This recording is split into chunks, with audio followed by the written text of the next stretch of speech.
Hello, hello, hello. How is the audio now? Is the quality improved? Excellent.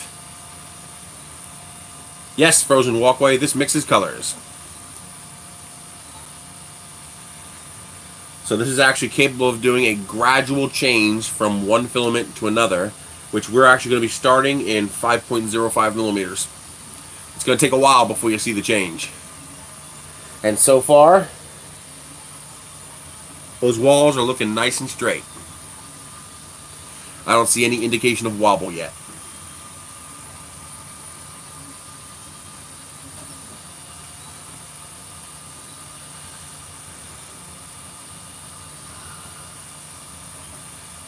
Correct. You would adjust acceleration and jerk. It's like being in a car. If you suddenly turn the wheel left, you get thrown against the right-hand side of the car. But if you turn left gently, you don't get thrown quite so hard. I've seen videos of the pallet tube, but I don't actually have one. I've never seen one in operation. Maybe there'll be one at Maker Faire that I can look at.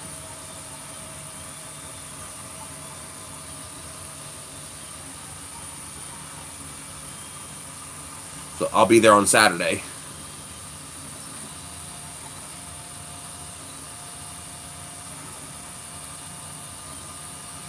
Shifts or salmon skin? So is it actually shifting, or do you just have salmon skin?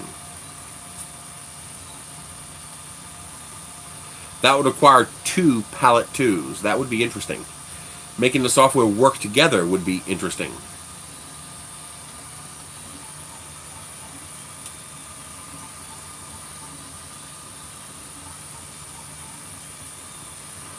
Because remember, the way the pallet 2 works is by going through your sliced file and determining where it needs colors and how much filament it's going to need, and then it actually cuts the filament, merges the next strand together, and continues feeding it in.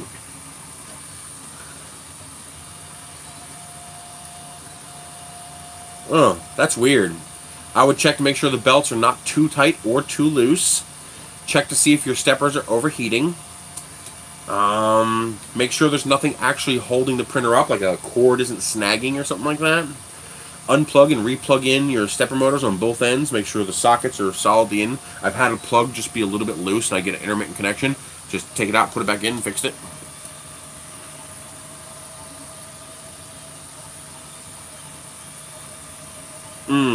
Formatted to the wrong type of format, so you have it formatted as like NTFS and your printer can't see that. Or you have the files in folders and your printer can't see the folders. Or the file names have characters in them that the printer can't read.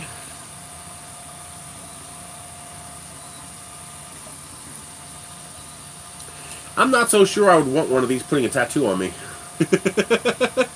That seems sketchy.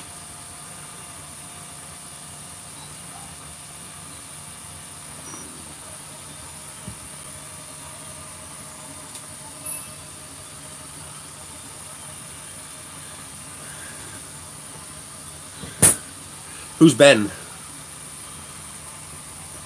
Oh, man.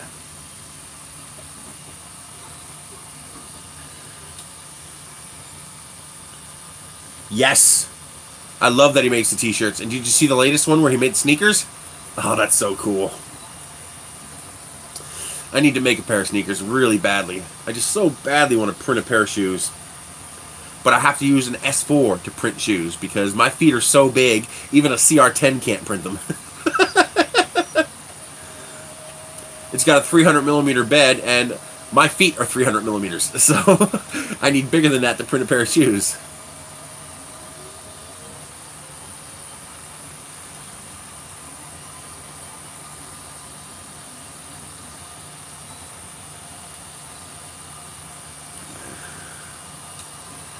But I'll get those Recreus shoes and I'll try them.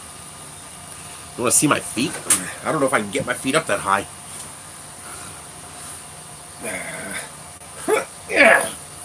That's my foot.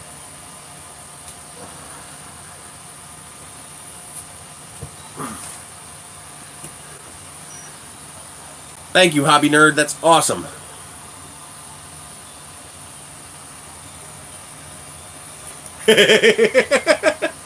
We'll see. It depends on how bad I am for money.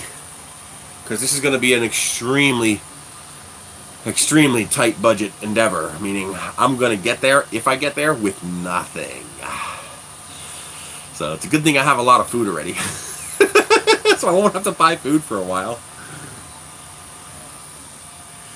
No, I'd get arrested for possession and spreading of WMDs. Oh, wow. That'd be a hell of a printer. Wouldn't be very accurate. I figured to have 3 or 4 printers. You know, a couple of Ender 3s and CR10. Yes, because I only have 60 days to get done here. And I have a lot of work to do in 60 days.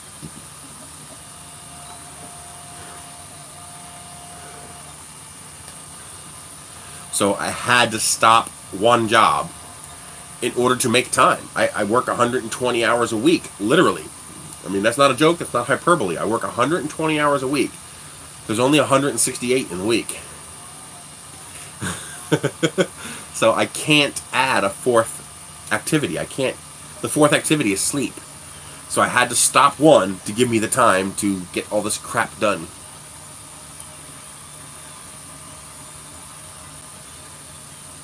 I'm going to have to throw away everything. I'm going to lose damn near everything I own. Basically, my camera equipment, my rockets, a couple of my trinkets and computers, and my 3D printing. Everything else I'm abandoning. I have to. I don't have the square footage to transport that much stuff. Because I have big items that have to go. Washer and dryer have to go. Fridge and freezer have to go. Water heater has to go. You know, these are big items that have to go. All these tables have to go. Although they're actually going to increase my space, not decrease. Half these models are going to go. I'm going to have to pick and choose which ones I bring. It all depends on whether or not they'll let me put stuff in the cars if I transport cars. If they'll let me put stuff in cars, I can bring a lot more.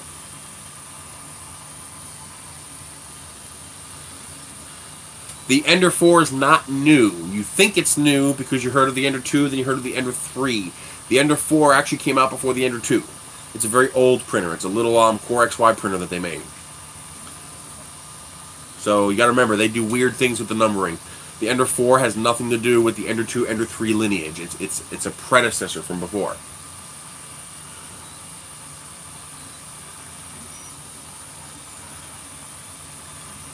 Yes, because I won't be able to afford to buy it. I have a brand new water here that would be stupid to leave behind.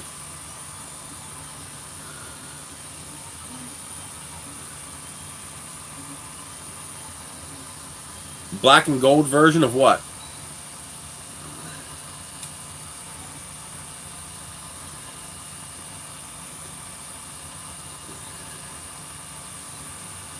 Oh, okay.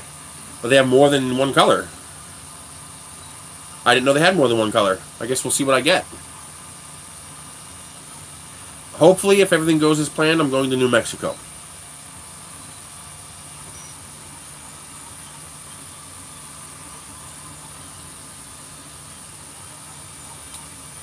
I guess I have to find out. You got to remember, I'm buying a as-is, where-is house that's going to need TLC, a fixer-upper. I can't afford to buy a move-in ready house.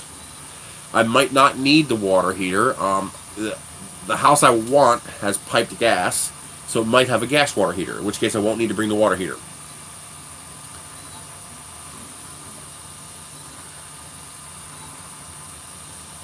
Oh, you're in Colorado? I'll be right up at the border of Colorado in Farmington, right at the Four Corners. That's where I would like to go.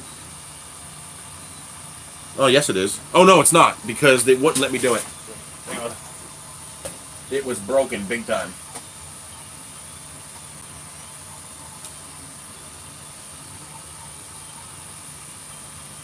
There we go. Oh, they changed the studio.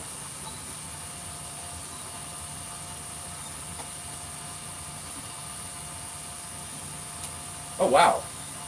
They totally changed it. I probably tried to load it right as it was making the changeover to the new YouTube studio. Okay. So, I want to go here. Really? I did not type that. Douchebag. Here we go. Click that.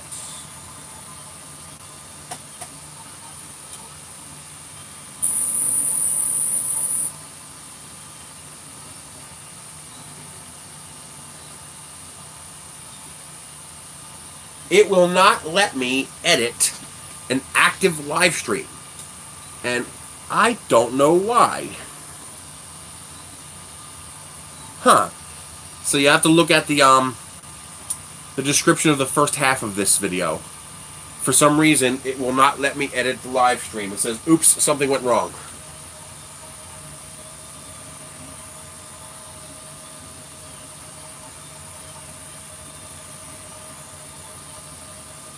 I don't get it. It will not let me edit it.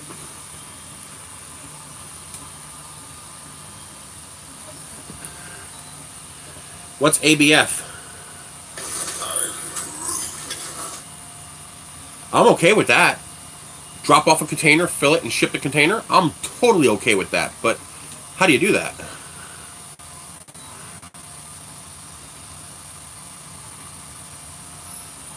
Hang on, I'm trying to figure out how to get a link to you. I don't know why it won't let me edit this video. YouTube Studio. Let's see. Here's the first one. So I can edit this.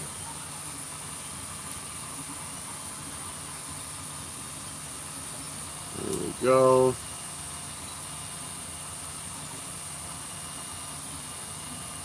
Come on. There we go. Copy.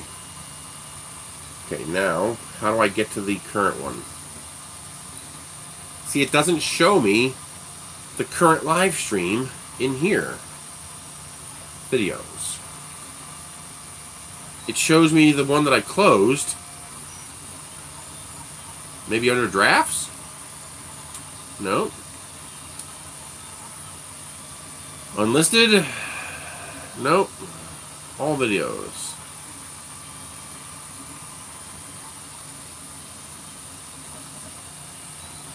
$28 is perfect too. Who's that? Oh, Pack Rat. They want like $4,700. Yeah, I looked up Pack Rat. $4,750.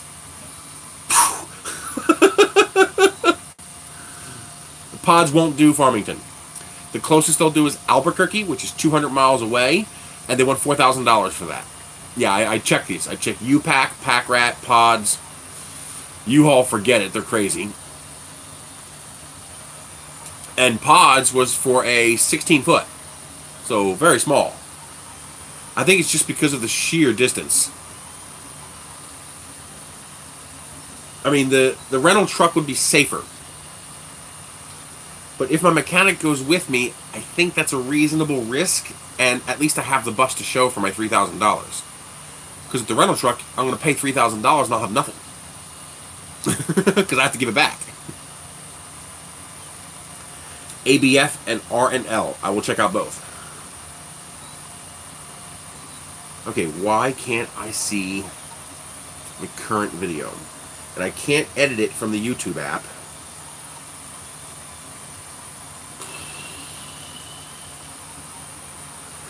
Here's part 2.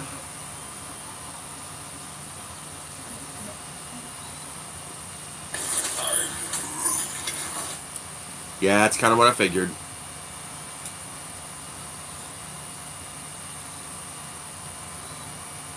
Come on, come on. God damn it. Let me pause it. There we go. Get rid of live chat. Now, can I edit this somehow? I don't see a way to edit it. Well, what I'm going to do is I'm going to pin a comment. We're going to see if that works.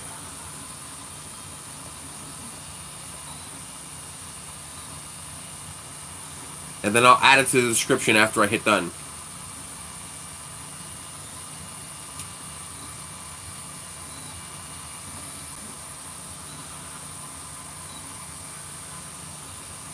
Pin. Okay, if you close the live chat temporarily to look at the regular comments, I have a pinned comment at the top that has all the links in it, including them there to do that. There you go, thank you. Nope, stream is good. Really? That much in fuel, huh? Wow. I was figuring about 500 or 600 in fuel.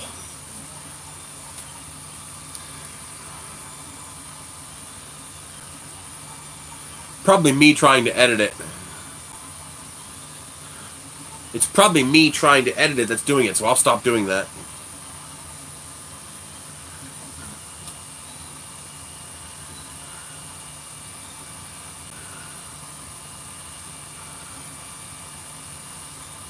Yeah, that's what I was figuring, 6 miles per gallon. That's what I figure I'm going to get.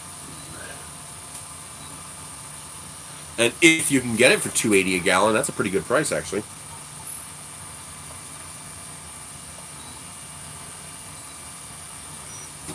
$2,017 miles divided by 6. That's 336 gallons. Let's call it 350 gallons. Yep, $1,000 in gas. Ouch! It's gonna be interesting. One way or another, it's gonna be interesting. What is I don't even know how to say that word. Hebelob? I think it's Hebelob.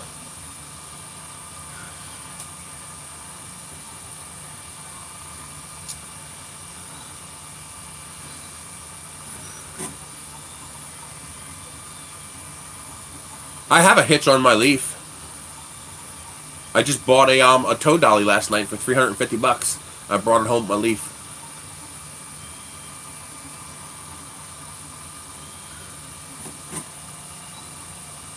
Hell yeah. Doesn't cost me a dime. Well, a couple pennies. The problem is I can only go 100 miles. It would take months to get out there. The Leaf is very nice.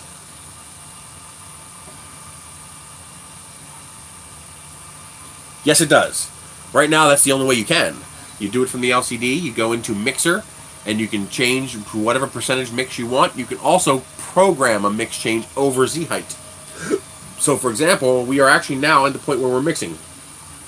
I don't know about a plug-in. It's built into the firmware. Nice. Yes, it's pure electric. I would not buy a hybrid.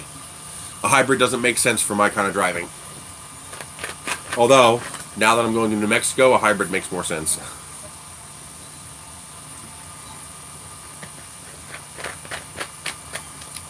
But then again, the electric still makes sense for your daily driving where you're never going to go more than 50 miles anyway. So a 100-mile range is plenty. The Leaf charges about 8 hours for full charge on 6 kilowatts. I signed to settle the house this Friday. As long as that goes well, I will have no choice but to move in 60 days. I will either tow it or ship it. Any of you guys have any suggestions on a shipper for shipping cars? 6 months ago when I was looking to do this, it was about $700 a car, which is quite reasonable. Now I'm getting prices of $1,100.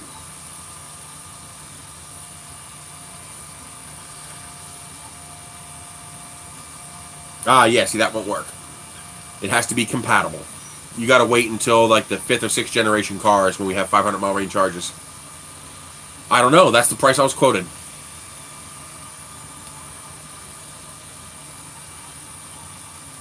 Well, that depends on how many I tow and how many I ship. At the time, I asked about 4 cars. And they wanted $5,500 to ship 4 cars, which is quite a bit more than I can afford.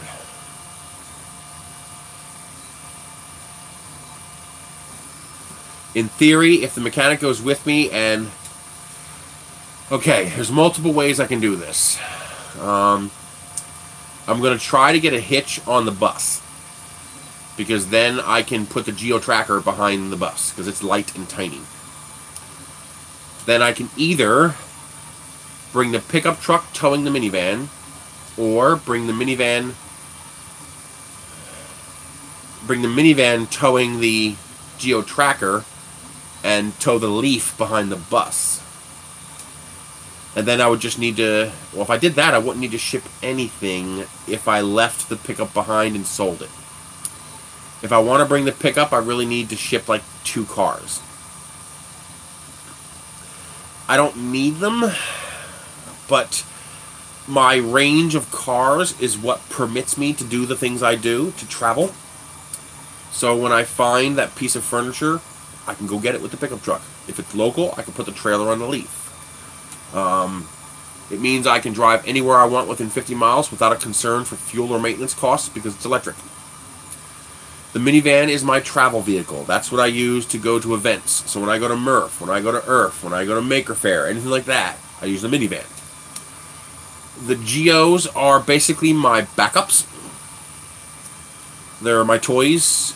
You know, the 4-wheel drive for the winter, the Metro is a toy basically. But these cars are so simple, you can literally park them for a year and never touch them. And then get in and start the key and drive away. The car, you'll just have to pump the brakes a few times to get all the rust off the rotors. But I'm going to leave the 2 Metros behind. I can't keep 2 of them, it's too many. So I'm going to leave the Metros behind, and my mechanic is going to swap the engine from the blue one into the orange one, because I want to keep the orange one. It's got a lot of custom parts. And then at some point in the future, if I have the money, I'll pay a shipper to ship the Metro out. Or if I'm able to, I'll fly out and drive the Metro back. You know, maybe I'll go to Geopalooza or something like that. My electric car will go about 100 miles per charge. If there's a Nissan or otherwise a CHAdeMO quick charger within range, you can recharge the car in 30 minutes on a CHAdeMO charger. In a worst case scenario, I would give up the pickup truck, sell it, which would really suck because I got a lot of money in it, and it's worth more in New Mexico than it is here. I don't know why. I guess because cars don't rust out there, so they actually sell for a higher price out there. I guess lighter population density means less pickings, so cars go for more. Not that I'm aware of. Tesla's proprietary on purpose, I believe. Tesla can use regular, but regular can't use Tesla. Like, for example, when I went to East Coast Rep Rap, it was 120 miles, a bit more than my range would allow, especially since I need to come home and I need to drive around while I'm there. But the Maryland House rest stop has CHAdeMO chargers. So I was able to drive 90 miles to there, charge up in 30 minutes, and then drive the rest of the way to Earth. Then on the way out, I charged up again and drove home. Yes, because Tesla's condition, which I actually agree with, mind you, is to open their patents. It's like, we opened our patents, we'll let you use our charging infrastructure if you also open your patents. Because his objective is to promote electric cars, and that requires open patents. A 30-minute charge will get me 100%. If you have a CHAdeMO charger, you will not have a CHAdeMO charger at home.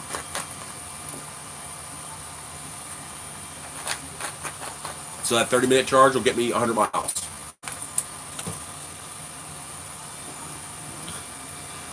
Now, if you're okay with like 50 or 60 miles, and a lot less in the winter, you could buy an older Leaf for like $5,000 or $6,000.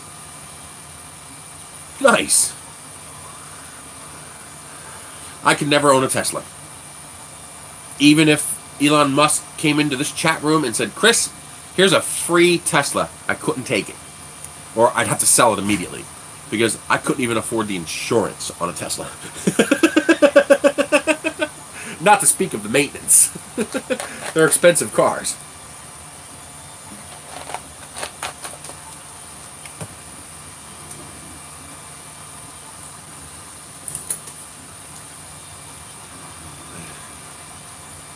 Oh, really? Yeah, they just replaced them. Well, that kind of makes sense. If I go to Advance Auto, there's no parts for my Leaf either. You know, the regular parts will be there, you know, ball joints and brakes and stuff like that. But if I need an OBC, no parts store is going to have an OBC for a Nissan Leaf. And, you know, the car's too new. Now, when the cars are 15 years old and they're standardized, you'll start seeing the parts train fill up. What I'm hoping is eventually we'll standardize. You'll have a standard set of batteries, chargers, OBCs, converters, motors, and all the cars will use the same set of parts. That would be ideal. That's ridiculous. 1.8 seconds. That Tesla might actually be able to beat me. Maybe. I'm pretty sure it might be able to. It might be able to take off before I can execute my move. My move is swerve into the other guy and make him stop. They're making your van illegal, or making it illegal for somebody else to register it? Meaning you'd be grandfathered in, right?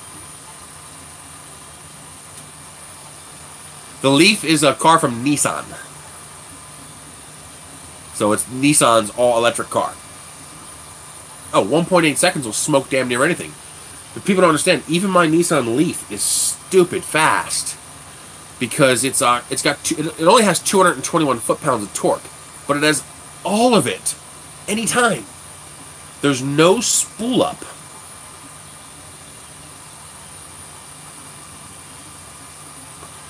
Not yet.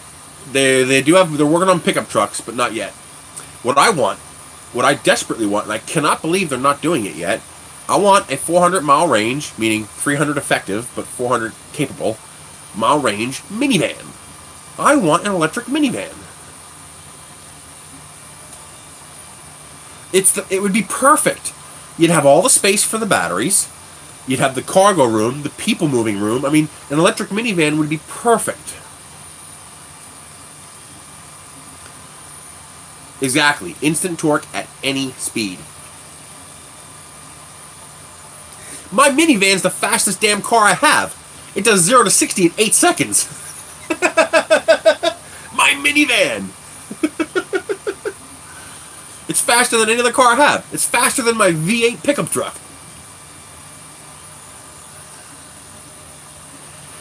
It's neither. It's the cost. We could easily make a 500-mile range electric car right now, and it would cost you $100 grand.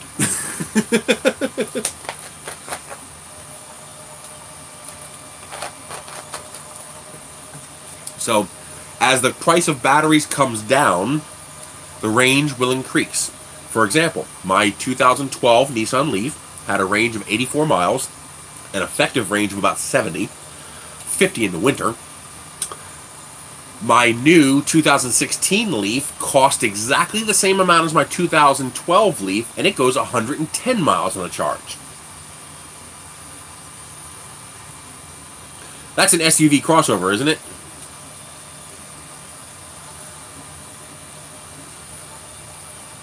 I don't know. Yeah, see, I don't want a hybrid, though. I want pure electric. Exactly. It's 100 grand. So until the battery prices come down, that's what limits the range. It's not the technology. It's the cost. If I had 100 grand, 200 grand, I'd hand my minivan... See, hydrogen fuel cells are a ripoff. You don't want hydrogen fuel cells. They suck.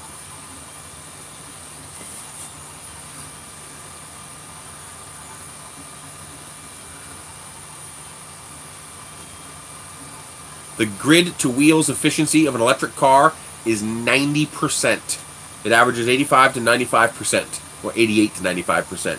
So roughly 90%. The hydrogen fuel car, the hydrogen fuel cell, is 24% efficient grid-to-wheels.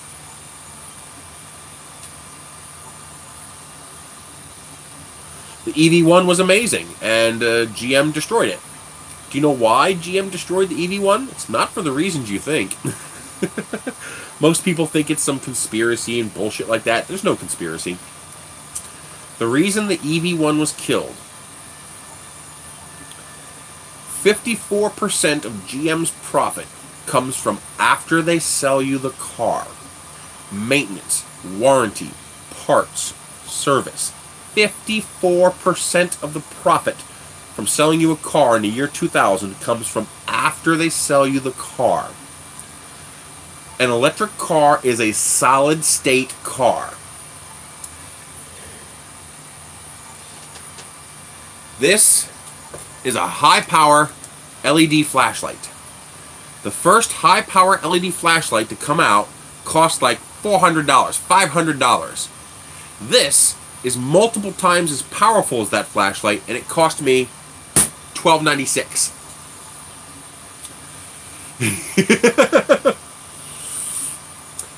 The reason that happens is because of economies of scale. Your car does not scale because you need human labor to make the car. So when you scale up your production of cars, there are some savings from economy of scale, but you also have to scale up your labor. And the labor is where all of your costs are. Enjoy it, Snail Mail. GM realized the inevitable fact. We will eventually have 500-mile range disposable $10,000 electric cars. It's going to happen unless we actively prevent it from happening. It's economies of scale. The batteries and the electronics are solid state. Human labor is not required to ramp up production. So just like the first LED Christmas lights that I bought cost $45 for a 10-foot string, my current string of 50-foot of LED lights costs $5. The economies of scale are insane. I bought some of those first LED strings of Christmas lights for $45 a piece to tear them apart and take the LEDs out of them because I could not buy the LEDs that cheap. The LEDs at the time, the blue ones, the green ones, the white ones, they were, you know, they were $7, $8 a piece. And here's a string of 35 of them for 40 bucks. Yeah, we tore those things apart to take the LEDs out of them. And then 5 years later, you're buying a 100 LED string for $5. Economies of scale. So GM realized that their 54% profit margin was going to go once solid state, no maintenance, cheap electric cars became commonplace. That's why they killed the EV1. Not because of oil, not because of a conspiracy, because they realized that a car that was solid state, that required almost no maintenance over its entire lifespan besides regular common maintenance, was just not the kind of profit margin they wanted to make. Uh-oh. Check your, on your hot end, your inside here, make sure your heater cartridge is not coming out, and make sure your thermistor is not coming out. Also, make sure you make it happen while you're looking at the printer and see what your temperature readouts do. Does one of them go to 0? Does one of them max out? There's a couple of EV1s left, but I think there's only 1 or 2 that are running. No, think about it. The EV1, they were selling them for $40,000 a piece. I think they cost like 80 grand a piece to make the EV1. That was their actual cost to make an EV1. Now you're thinking, wow, that's expensive. But it's not. It was a handmade prototype. Go find out what Chevrolet paid to make their handmade Camaro prototype. It's probably a hell of a lot more than $80,000. Replace the hot end. Temperature goes up and down rapidly. You may either make sure your thermistor is properly installed, or you got an incompatible thermistor. Take the thermistor from the old hot end and put it in there. So these were handmade prototypes, and the cost of the car was already down to $80,000. Toyota was able to sell its glider chassis RAV4 with an EV drivetrain for $40,000. That's, yeah, $80K is cheap for a handmade, and that was bleeding edge. You know, magnesium seats, crumple zones, plastic body panels, all the stuff that would go on to later become standard on Saturn vehicles. It was all bleeding edge when they made the EV1, so of course it was expensive. I think they weren't losing money. Yes, they were going to lose money because the cars were going to last forever and not require any maintenance. So that 54% profit they made after the sale, that was going to start shrinking, and that scared the hell out of them. So it wasn't a conspiracy, it was a business decision. If you have a product that's not making you money, you're going to kill the product. Now, the part I don't like is how they sold it to Texaco, who was going to be bought by ECE Basis or Chevron, in order to bury it. And they were forbidden from selling the batteries to anybody for electric vehicle use unless it was a major automaker. and no major automaker wanted to make them. So GM single-handedly held us back 15 years in electric cars, and for that they should die. I was so mad when they got bailed out. I wanted to see that company burn.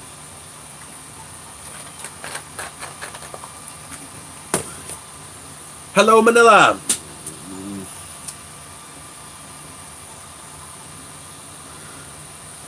You too, David. Eventually, they'll have to go all electric now. It's inevitable. I would not buy GM for political reasons, not for quality reasons. From what I understand, the Volt and the Bolt are absolutely fantastic cars, and there's nothing wrong with them. For me, it's a political decision. I do not like the company, and I will not give them my money. I want to eat them. I want them served on a platter, barbecued on a grill, and I want to eat them.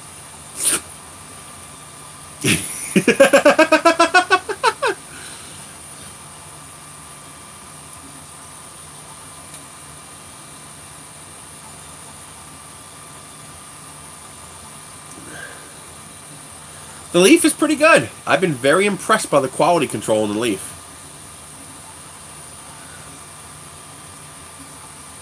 The inefficiency?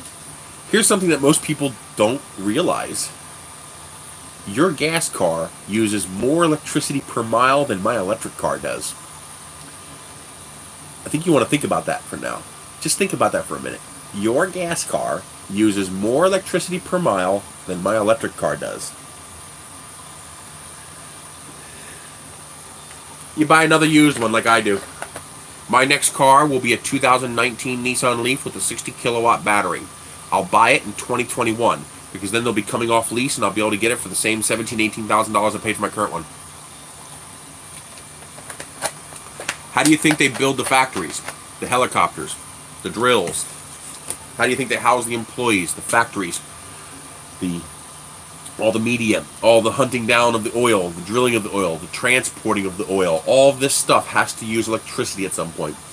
The ships, the amount of fuel a ship uses to get oil here, the amount of electricity gas stations use, even the pump that pumps the oil into your car. When you add up all the electricity from ground to gas tank that a gas car uses per mile, it's more than an electric car, which doesn't have to do any of that. You just plug into the grid. I use electric cars for a very simple reason. It's green. And I don't mean hippie green. I mean this green. It saves me this. Yes, but your gas company has to deal with the same losses because they're getting power from the same grid. So the losses are irrelevant. They balance out. When you have the same thing on both sides of the equation, you can remove it. It's called factoring or reduction. In a traffic jam, my air conditioner can go for 24 to 30 hours on the amount of power I have in my battery, and I otherwise use zero power because I'm not running the motor. So traffic jams don't affect my range at all.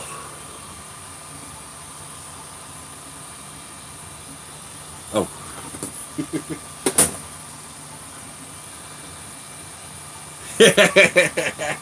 Chemtrails. But even that's not a problem because they're 100% recyclable. 100% recyclable.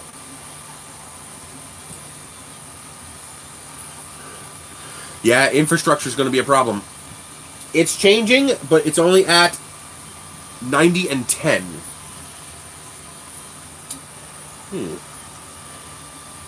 I see a little bit of banding there.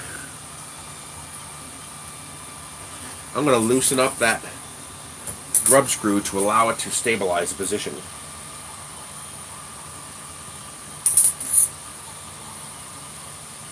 Oh, is it this one? Yep.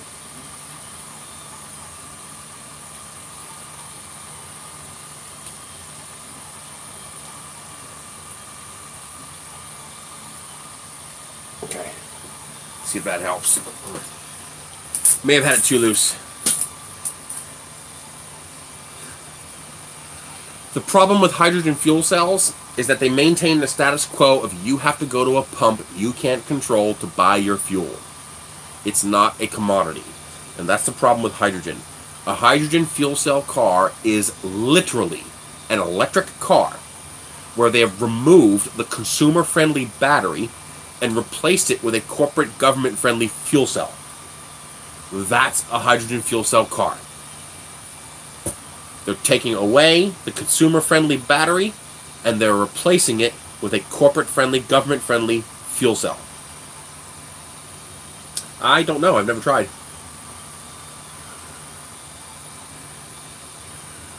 Yeah, I bet they could save a lot of money. No. Yeah, that'll also reduce how many printers I can run. And solar panels are expensive.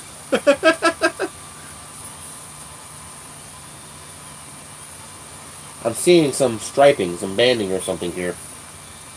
I'm not sure why it's doing that. The wall looks straight, but the inside doesn't look right. I wonder if I'm extruding too much. Maybe I overcompensated. Let's go to 104. Let's go to 103, since that should be 100%.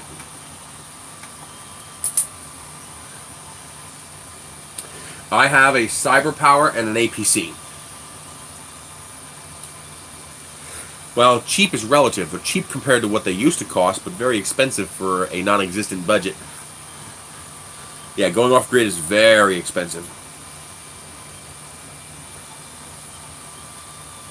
Replace the batteries in it. They're not that expensive. Yep, very expensive. If you have enough land, you can compensate with quantity, but you're still going to spend a lot of money. I mean, it's nice if you can afford it, but I can't afford that. I would like to get all of my lighting on solar battery. So remove my lights from the grid. I think that would be nice.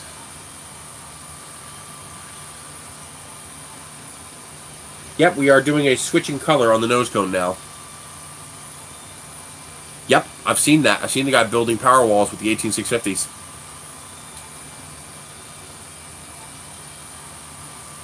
Solar is dollar efficient in the long run. It's not power efficient, but if you have the original investment amount, in the long run, it could be cheaper. Now, I would use nickel iron batteries because they basically last forever with very little maintenance, and they can tolerate a lot of abuse. If I get the house I want, I'll have city gas, which will dramatically lower my electric bill. Yeah, that's what you need to do. That makes sense. But grid-tied solar panels are a dead end. They can't work in the long run. You know, reducing your electric bill by adding solar panels, in the long run it can't work. It has to fail.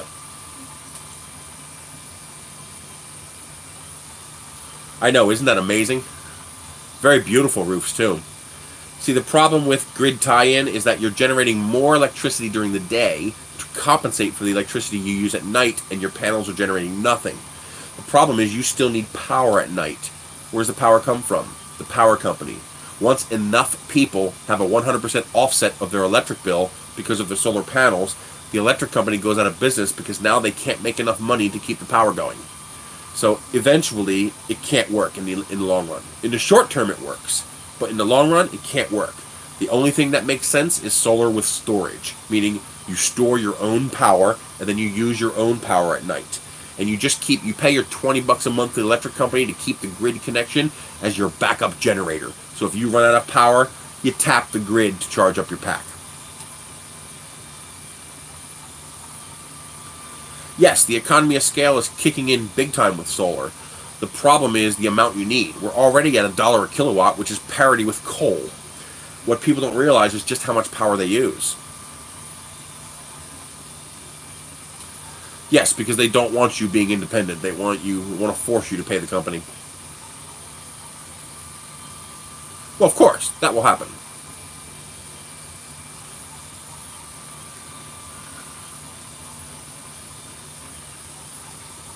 But if you can generate and store your own power, that's much more effective, which is what I plan to do. I plan to generate just enough power and have just enough storage to run the lights. Because all my lights will be LEDs, they'll take very little power. So I think I can get away with that. Within my budget. You know, maybe $1,000 worth of solar panels might be enough to do that. There you go. I need a Naquita generator. We gotta find a Gould Homeworld and get some Naquita.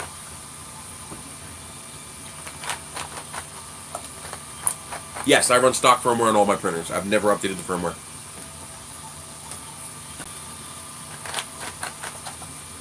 Hello. Yep. Tell them trying to get here by 11. What? I don't know hand signs.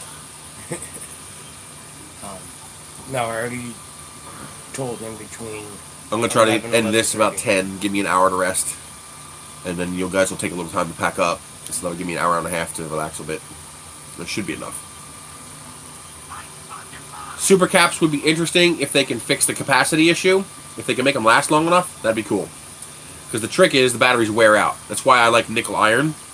Nickel iron is not very efficient, but it's pretty affordable, and it's basically everlasting. They have 100-year-old batteries that still work. Although, properly thermally regulated Tesla batteries seem to be holding up ridiculously well.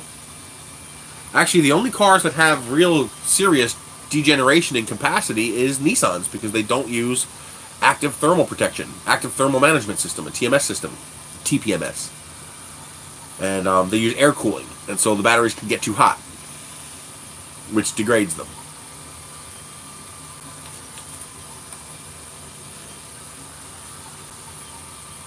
Laser saber, that's cool. I actually got a couple of 100-watt panels that I got real cheap. I think I paid like 70 bucks a piece for them, which is less than $1 a watt. Yep, exactly why they suck in Arizona. Well, at least in Phoenix, where it's really hot. But up in northern New Mexico, 5,000 feet elevation, I should be okay. About the same temperatures we get here, but less humidity. I haven't heard of the 2-part chemical batteries. Cool.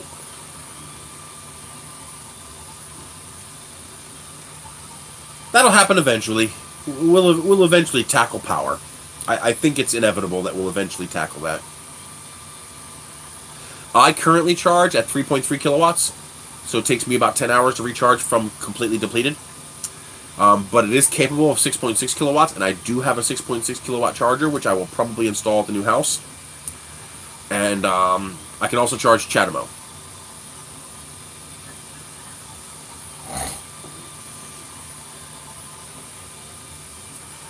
Why am I seeing these lines? I don't get it. The bottom was so perfect. What I was asking was, can I borrow $10 to get something back? Yeah. I don't feel any hiccups there. Sometimes you just put your fingers on the part as it's moving, and you'll feel the hiccups.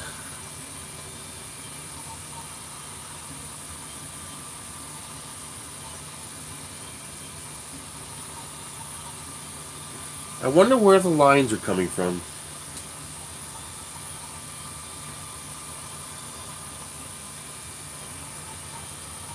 I mean, it's not bad, but I'd like it to go away.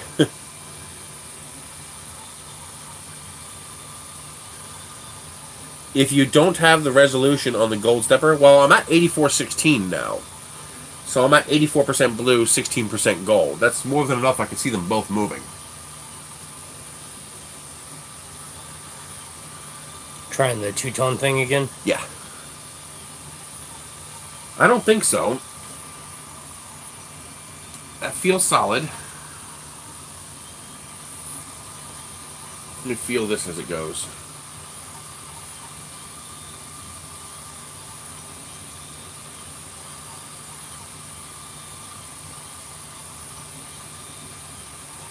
I'll have to check the gantry when it's done. I haven't had a problem yet. As you can see, the changeovers on here were pretty darn smooth. I mean, it did a pretty good job at very, very slight color mixes. I was very surprised by that. And so far, I haven't seen any indications of salmon skin, so we don't have that stepper undervolt issue.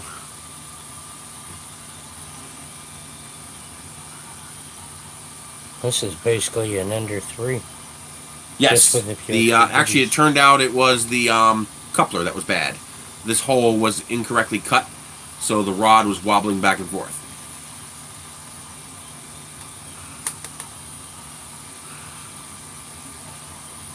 Not yet, because I haven't figured out what the issue is. As I figure the issues out, I then send that to Geeetech.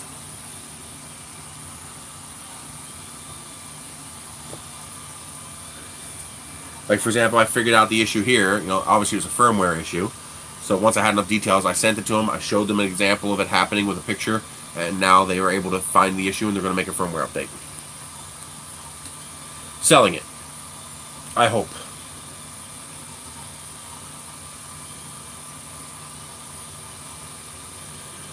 You talking about the molten salt batteries or the or an actual salt water battery? That's Anthony. How the hell did they see me? No, they say heard you talking. Oh. Oh, flow batteries. That's interesting. I don't know. I know it's a restricted market, so you have to buy one that's already open, because you can't. Basically, you can't get a license to open a new one. Hey, Tom. Welcome from London. You see, down here was perfect.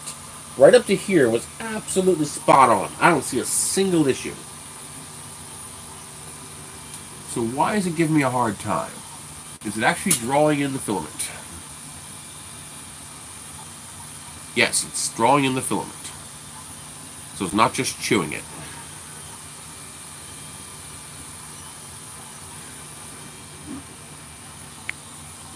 Rah!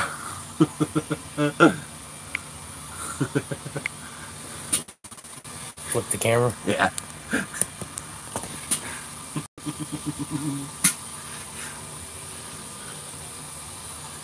Yeah, for some reason the data was being corrupted, so we stopped it and restarted it. I am going to settlement Friday to sell this house. At that point, I will have 60 days to get out, so I have to try to acquire a new house in that time. And pray. Yeah, my dad's bathroom is right there, and it was leaking. I have fantastic credit.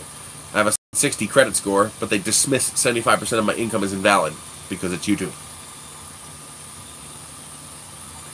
No, I've done the blending on here, and it wasn't a problem. I don't see this kind of noise on here. It's weird. It's not a Z-wobble. I think it's an... I don't know what it is. I mean, the wall is smooth.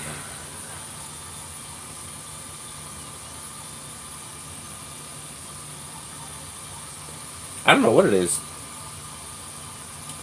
I wonder if it's getting clogged with glitter. I'll have to try it with regular non-glitter PLAs.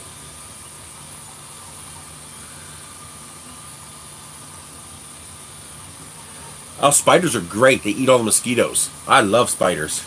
I'll encourage spiders. As long as they stay up out of the way, I don't care. Eat them mosquitoes. Mosquitoes and anything else? Spiders and snakes are your friend. Not snakes, ain't it? Snakes eat mice and rats. Amongst other things that they can get down. Yep. So hell yeah.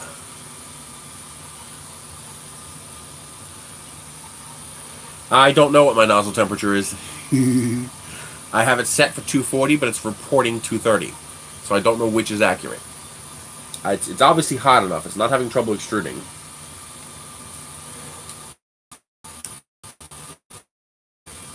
Because they're a private bank. Private bank is trying to loan. They can set whatever conditions they want. They want income. Well, if you're self-employed, they want to see tax returns for 2 years of self-employed income. And I actually don't blame them for that. It makes perfect sense. I mean, I can just go to them and say, yep, I'm making $2,000 a month on YouTube, but I'm actually making nothing. They give me a loan, I default on the loan, and now they're stuck with a house that they have to try to sell at a loss. Okay? So I get it. But I'm looking at a $40,000 loan. I can work 2 days at McDonald's and pay that. My monthly payment's going to be $400.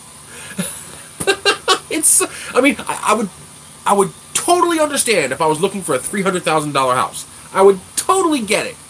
But I'm looking at a $65,000 house and I'm putting $35,000 down. I mean, it's a no-brainer.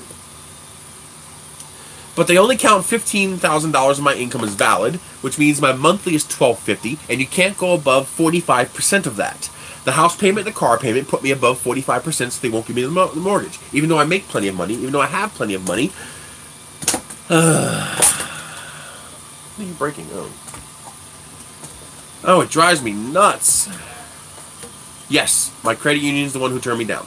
They tried. They actually did try. They've bent over backwards in the past to do things for me. Matter of fact, when my dad got in trouble with the tax people, they're the ones who got me the $12,000 loan and the $8,000 line of credit so we can get the $20,000 we need to pay the tax people their blood money. And so they really worked backwards for me. But mortgages are just different. There's rules and crap with mortgages, and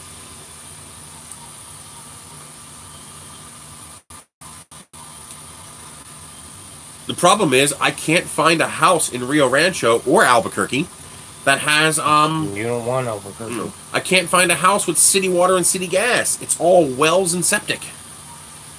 It's like I can deal with a septic, and I can even deal with propane or electric for heat because it'll be warmer there, but I'm real sketched out about wells because they're expensive if something goes wrong. And when you're already buying a dirt cheap house, there might be something wrong with the well. Yeah, for sure. Or at least a mortgage lender who will be flexible and look at the situation and go, you know something? This is one freaky messed up situation, but goddammit, this makes sense. What was your question, Tom? Oh, wait a minute, here we go. Blue spiral 8-inch tall vase on eBay for less than $2. Did I get a bargain? Well, $2 is probably about what the filament costs, so I'd say you got a bargain. I don't understand how they could sell it to you for that cheap. I could never sell a print for $2. And no, you don't get an answer. I don't like you. Sorry. Seriously, though, it's a stream of text crossing my screen here. So if I'm reading other stuff, or if I stop and look at here, text can go off the screen. And it's not easy for me to get back and scroll through it. So if I don't answer, just type it again. Or it's coming from China. Or they're padding it in the shipping. How much was the shipping? From what I gather, the Ender 3 Pro has a Meanwell power supply. It has the C-Magnet removable magnetic easy PLZ bed, and it has some of the improvements that I suggested in the printer.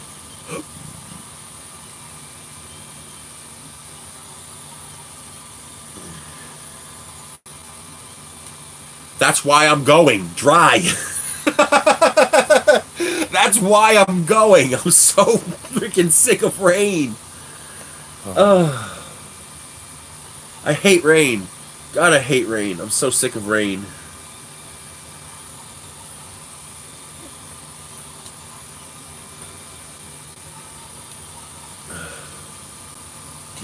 Get that from the bank? What? Do you have to get that from the bank? Actually, I got it right here. I just got to take money out to give Matt his 5. Do I have my... No, it's in the car. Give me some gummy bears. The money's in the car. What did I do with the key?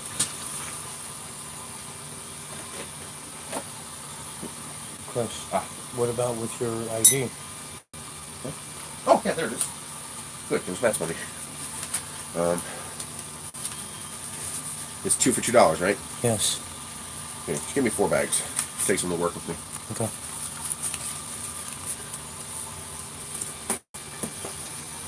Four bags of gummy bears coming up. There's always going to be new printers. As long as they're selling the way they are, Hey, Farmington, New Mexico, the summers and winters are about the same as here in southeast Pennsylvania. You know, relatively mild summer, relatively mild winter, but 9 inches of rain a year, 12 inches of snow a year. Right now, I get 60 inches of rain a year and 30 or 40 inches of snow a year. Yeah, I'm so sick of this. How was the rice and sausage with your eggs? I didn't have with eggs. I just cooked them up. That would have been a good idea, though. I didn't think of that. Question about Simplify 3D. What do I have to do to make the print head go to the top of the Z-axis instead of just stopping over my print? You have to give it a command in your end script. So I believe on space Z and then whatever height you want it to go to. So what I would do is I would just home X. So go to X0.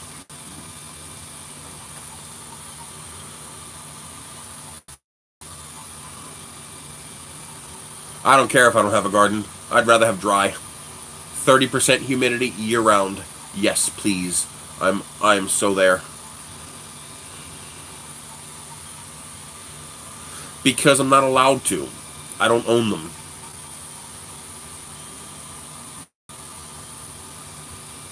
So it wouldn't be legal under the non-commercial license for me to sell the prints. Some of them I could, but most of them I could not. And Phoenix is hot, too. If I were to go to Arizona, it'd be Tucson or Sierra Vista. Where are you at, 3D Printing Trucker?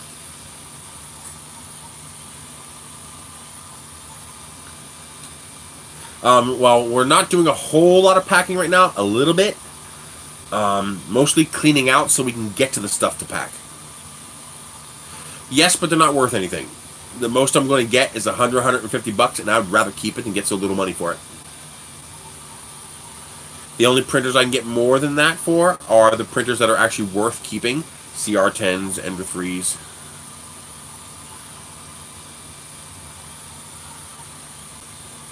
Oh yeah, you're not going to get no snow down there. Winter? What winter? You don't get winter down there. Yep, there's some banding. I got to figure out what it is. But more than the rain is the humidity.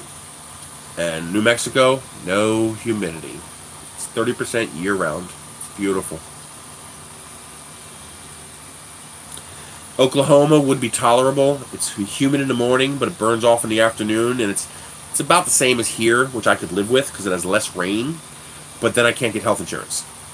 So Oklahoma is a last resort only, because I think health insurance is important.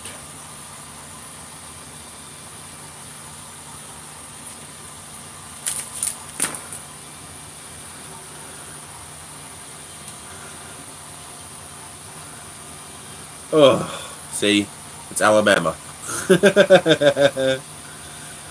Yep, Houston, hot and humid. I don't know. Unless I can get a reasonable amount of money, probably not, because I can make more money by making videos with them. Most of these printers, I still have to make more videos. For example, even a printer that I don't like the A10M A4, well, I still want to make videos with the A10M A4 so I can help my viewers who got stuck buying that printer, and now they're stuck with it, so I can at least help them make the printer work. Yep, that's what we get here, about 58 inches of rain a year.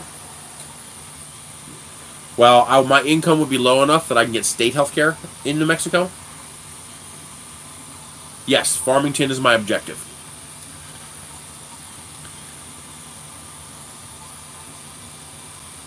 Jeremy asked that, but yes, Farmington, Aztec, Bloomfield, that's my objective still. I try to keep my victims happy. Happy victims keep coming back. So, it's obviously mixing in the gold, but it's a very subtle change.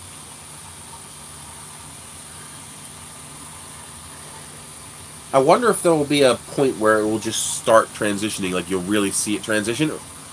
Yeah, I heard Gallup wasn't the greatest.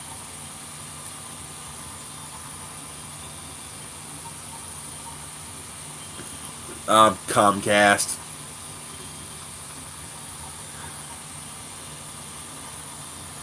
Obamacare is a ripoff. I don't like the idea of people having a gun put to their head and told they have to buy health care. That's bullshit.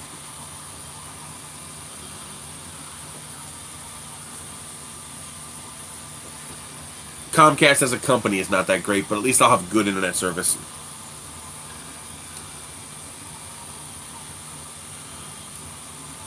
State care is where it doesn't cost you anything. You pay $1 for medications, and if you make below $15,000 or $16,000, you can qualify for that. Obamacare is when you're over $15,000, but you're still below the poverty level. It's like $19,000 something. They have discounted health care, but it's not really that discounted. I mean, when I was making, $17,000, $18,000 a year, I was looking at $250 a month, and it only covered 80% of everything. So I still had to pay the other 20%. Well, the healthcare system in this country is crazy expensive. 20% would be more than my house is worth.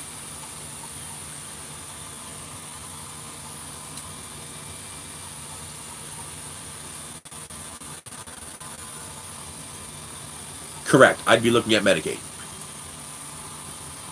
The Oklahoma is a gap state, so they have no low-income Medicaid offering. New Mexico and Arizona do.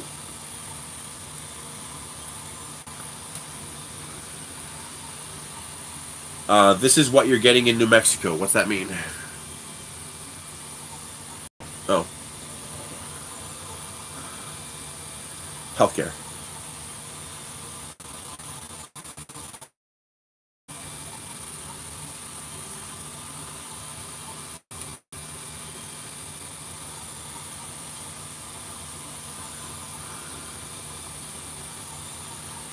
They say your health care shouldn't cost more than 8% of your income. But what they don't tell you is that it's 8% of your pre-tax income. And we all lose 30% of our income to taxes. So now it's, 10% of your income. And they always figure out ways to get more.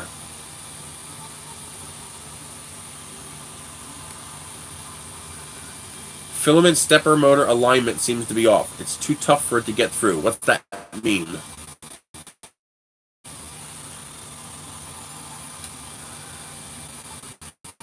It looks like on my end. Hit F5.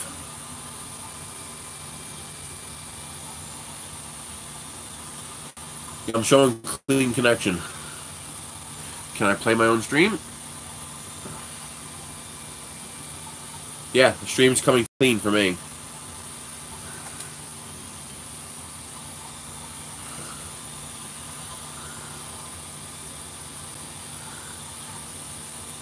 Hello, Nerys fan.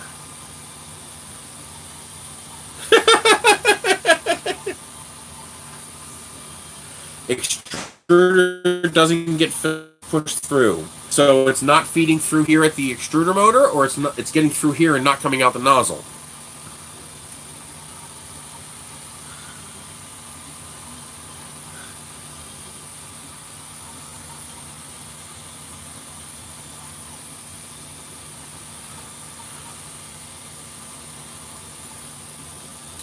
Correct. Expanded Medicaid.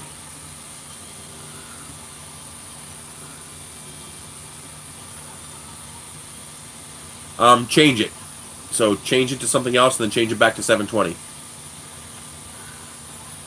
Yes, I haven't been to a rocket launch in 2 years, just because time, money.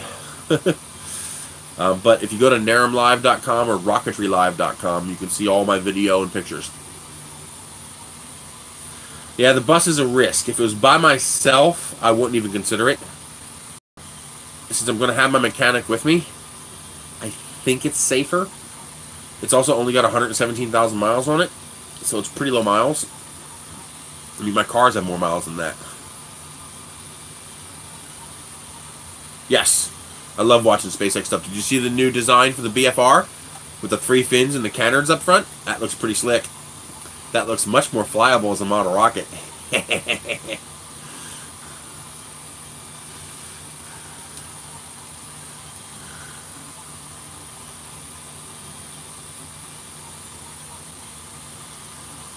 YouTube is also doing something on their end. For some reason, I cannot load YouTube Studio to add to the description of the video. I don't know why. It just won't let me.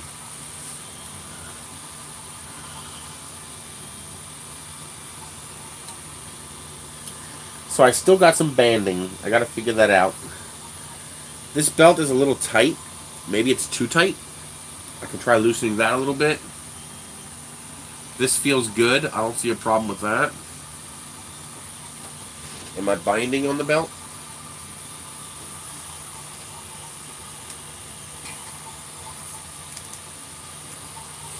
I am riding a little close to the edge here. Yeah, I am bumping up against the stop on the pulley drive, so I'm going to shift that pulley drive out a little bit so the belt doesn't rub, but I don't think that's the problem.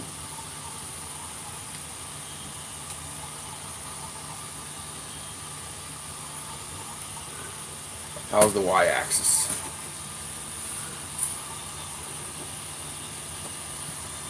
Y-axis looks good. It's not shifting, it's not binding. Might just be a little too tight. But this x-axis is rubbing a little bit. That rubbing could add noise. So when this is done, I'll have to pull that apart and check it out. Yes, if you install the mirror tube plugin on Chrome, that will allow you to flip the video back to normal.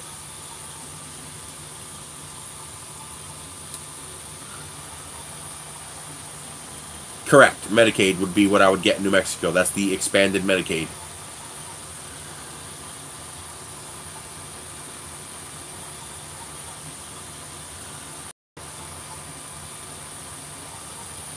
You download what's called an STL file. That's a 3D model of something you want to print. So for example, a 3D model of this. You then have a program called a slicer. The slicer takes that model and slices it up just like you slicing a tomato for a salad. You know, you slice a tomato up for a sandwich. So it takes this model and it splits it into slices vertically. And then it creates movement instructions to draw each layer of the object. So it draws a layer, lifts up, draws another layer, lifts up, draws another layer, and it's drawing in melted plastic. So you have filament here that's being fed through these tubes to this hot end, which is hot. So right now it's 230 degrees Celsius. It's like over 400 degrees Fahrenheit. That melts the plastic into a semi-liquid state. It deposits the plastic where the G-code tells it to. So the printer has instructions on where to move and how much plastic to extrude, and it builds a 3D object. No, I have to specifically get a gas bus because he does not know diesels, but he knows gas. I think this could be a good buy. I mean, the other people who have it aren't experiencing this problem, so I think I just got like a bad component somewhere. I'll figure it out. But I'm going to reserve judgment for now until I figure it out.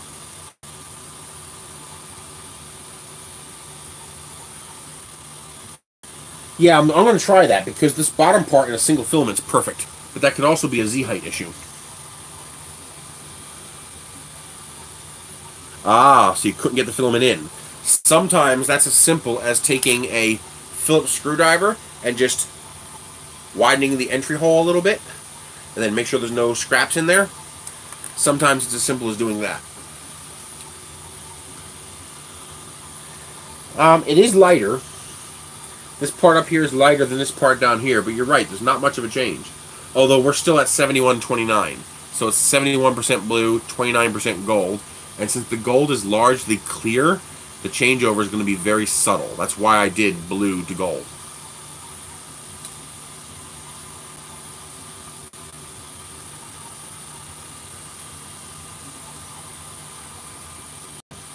Correct. The ones that don't are called gap states. It's a pretty large encompassing law. But many states had low-income Medicaid before Obamacare. Pennsylvania, for example, had low-income health care long before Obamacare. Or ACA. You can do both, memory card or computer. I prefer memory card, so you don't have to keep a computer running, because if you do it from a computer, obviously the computer has to stay on for the entire print. And some of these prints can go on for over 100 hours. For example, this here is going to be about a 4.5, 5 hour print. Meaning, I'll be done with the stream before this print is done. And then, you know, a print like this takes like 30 minutes. And a print like, let's see, what's a good example? A print like this is 2 pieces, and this took, what, 80 or 90 hours total between the 2 pieces? Maybe 80 or 70 or 80 hours? So it depends on how big the nozzle is, what kind of detail you're looking for, how much area and volume. I have prints that take over a week from start to finish. Nice. Probably when the tube got cut, it got crimped, which made the hole too small. We are Groot! I hope they bring him back. I hope they figure that out. Absolutely, I don't have a choice. It's that or die. My government has seen fit to make healthcare far too expensive for me to ever possibly afford, so I will have to take advantage of whatever I can. At the minimum, even if I can't get healthcare, I have to make sure my sister can get healthcare. She's mentally handicapped. I don't like saying the other word, it bothers her. But she's mentally handicapped, and she will never be able to take care of herself. So I have to make sure she has healthcare.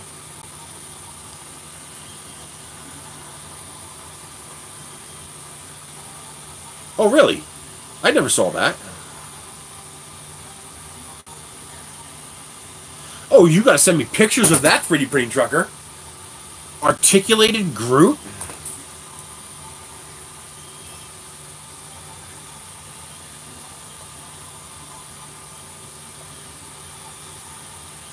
Holy crap, David Richter. Thank you so much. Extremely generous PayPal donation. I really appreciate that. That's a lot, and I appreciate that.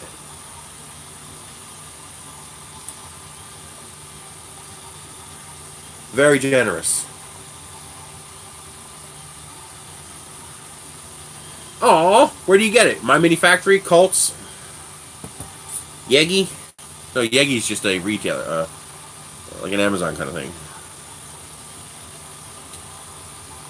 No, it's a mix of capitalism and cronyism. Capitalism controlling government. Most people don't realize capitalism is bad. You know, pure capitalism. Pure capitalism is just as bad as pure socialism, which is just as bad as pure communism, etc., etc. My Twitter name is Nerys, @Nerys.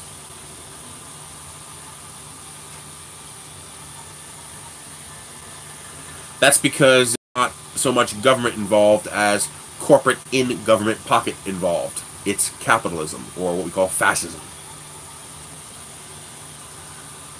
When the government was doing it by itself, against the corporations, for the people, it was relatively reasonable.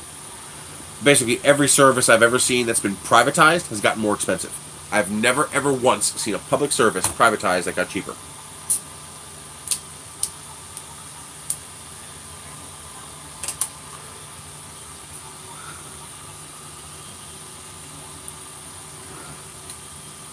Let's see, direct drive. You might want to keep an eye out on my channel in the coming weeks. I have a Yannick printer coming in. I think it's Yannick. It's a 280 by 280 by 300 printer or something like that. It looks kind of like a Lulzbot, like a Taz 6, but it's not. But that's direct drive, and it has an extruder specifically for flexible, so, for example, nylon. I don't know what a moderate liberal is. I consider myself a constitutionalist. I like a republic that has a constitution and that the people are vigilant about protecting. And that's our core problem, is our citizens are not vigilant about protecting our republic.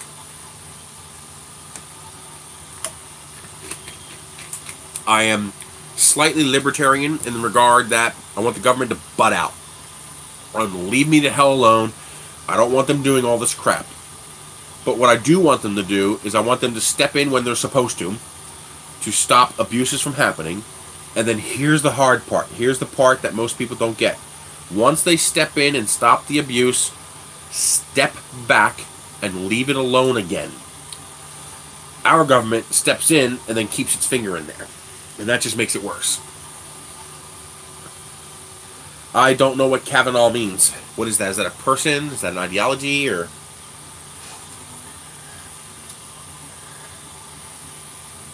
Not really. Moving is something that the wealthy are capable of doing. If I didn't have this house to sell, I could not move. Supreme Court nominee? I have no idea. I consider the Supreme Court to be corrupt and treasonous for the most part. The Supreme Court is legislating from the bench, which is not what they're supposed to do. They're interpreting the Constitution, which is not what they're supposed to do. The Supreme Court is supposed to interpret the issue brought before them and then apply the Constitution as it is. That's what the Supreme Court is supposed to do. I believe government is necessary. I believe government regulation is necessary. I believe taxes are necessary. I believe all of those are way out of control. Best way to link me a picture, Twitter. Just tag me, @Nerese, and it'll give me a notification.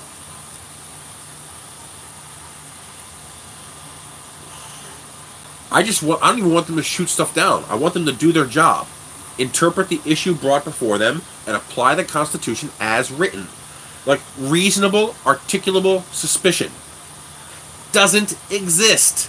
It's a Supreme Court manifestation out of thin air. They literally legislated that out of their own opinions. Our RAS does not exist in the Constitution. The only exception to the Fourth Amendment, people say, well, it's reasonable. No. The Fourth Amendment tells you what's reasonable.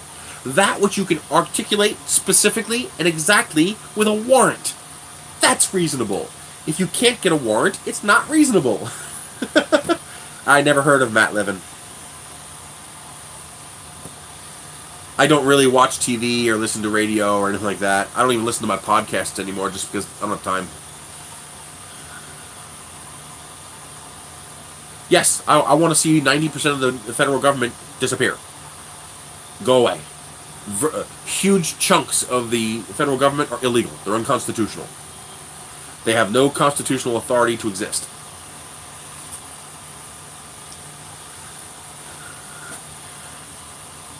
Correct. Also, if you close the chat and look at the normal comments, I have the links there as a pinned comment. For YouTube changed something that for some reason I cannot edit a video that's currently live. It won't let me do it. It says, oops, something has gone wrong. When I'm done the video, then it lets me edit it. So I cannot add a description to this video. It won't let me do it until the video is done.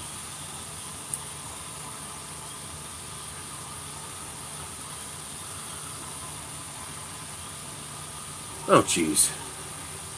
Yeah, the YouTube Studio looks completely different, so they're in the process of changing something.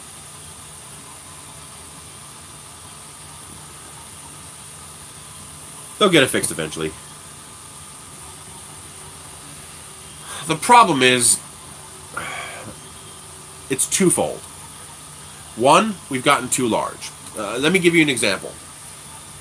I'm going to give you guys an example. This is a story I try to tell people to explain the problem with our societies today and why all good societies eventually fail. No matter how good intentioned they are, they always fail. They have to be rebooted regularly. And here's why. I walk into a bank.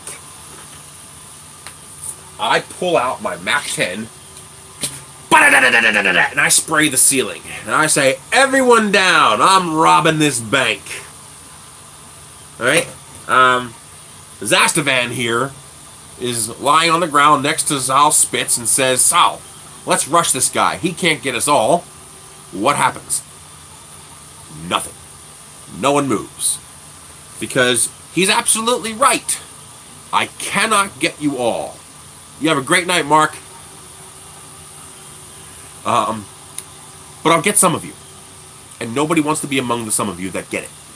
So, nobody rushes me. Everybody just sits there and does nothing. Now let's change the scenario a little bit. Same exact scenario, except I'm infamous. And I have a standard operating procedure I follow. When I'm done robbing a bank, I put a bullet in every single person's head. Now what happens when he says, let's rush him, he can't get us all? Well, you still all die, but I'll get to that in a second.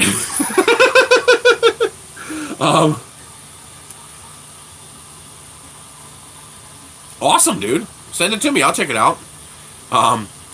So what happens is, now you all know you're going to die. When I'm done robbing the bank, I'm going to kill every one of you. So now you rush me. Because now, rushing me, instead of increasing your odds of dying, increases your odds of survival. Because yes, I'm still going to get some of you, but I'm going to get all of you if you don't do anything. You're all going to die anyway, because some of you scumbags are going to hold back and try to further increase your odds, and that's just going to give me time to kill you all. But that's a separate issue. But that's why this never changes. If I stand up and say no, well, they will eventually put their boot on my neck and compel me to comply. No one wants the boot on their neck, so we all comply. It's just... the revolutions do not start until people are starving. When they're starving and revolting is the only way not to survive, to starve, that's when people revolt. The only exception that I am aware of in all of history to this, on a national scale, is the formation of this country. And that was a quirk of geography and circumstances that will never exist again. So, it'll be interesting.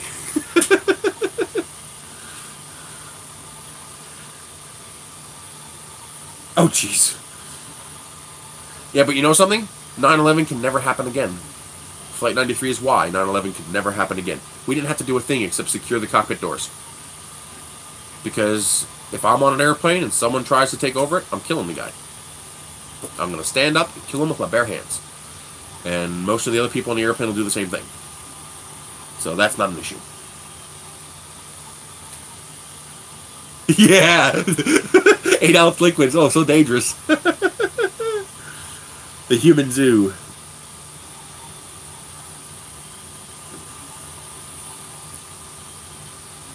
Yes, that's scary. Link taxes and crap like that? Wow.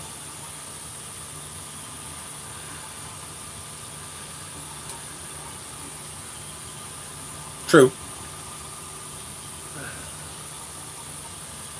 So, but it's all going to happen after I die, so I don't care. I'm going to find a quiet place to live out the rest of my life and just, you know, do the best I can. I'm so done with politics, I don't care anymore. There's nothing I can do. There's nothing I'm going to be able to say or do to change it. People are so polarized in their beliefs that it's not worth it.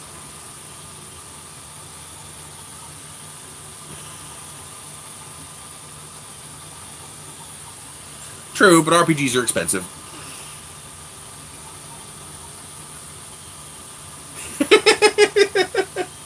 If only I could afford it. My God, I remember we went to Cancun. It was so beautiful there. It's probably one of the most beautiful places I've ever... The weather, the water, the scenery, everything. The people were so polite. I mean, it was one of the most beautiful places I've ever been to.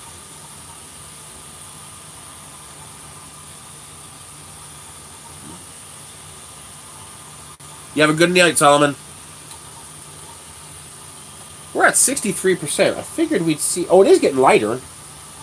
This up here is lighter blue than down here. So it is definitely mixing.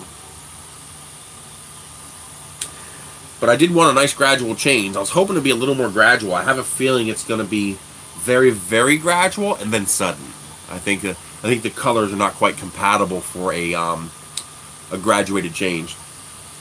Yeah, but Hawaii's expensive. Whoo! You want to talk expensive life? That makes San Francisco look cheap.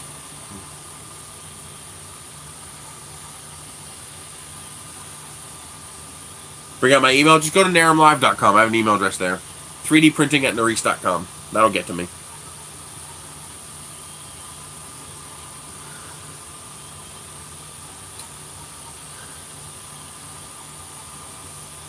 Probably not a good idea to give out a public email address, but I can always nuke the address later. So 3dprinting@Norris.com.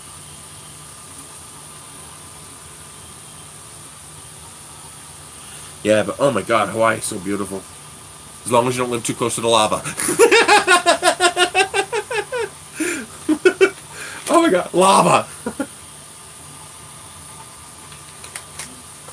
Well, I guess that's what happens when you live on a volcanic island. I'd love to fly a drone there. Oh, that'd be fun. It can be, absolutely.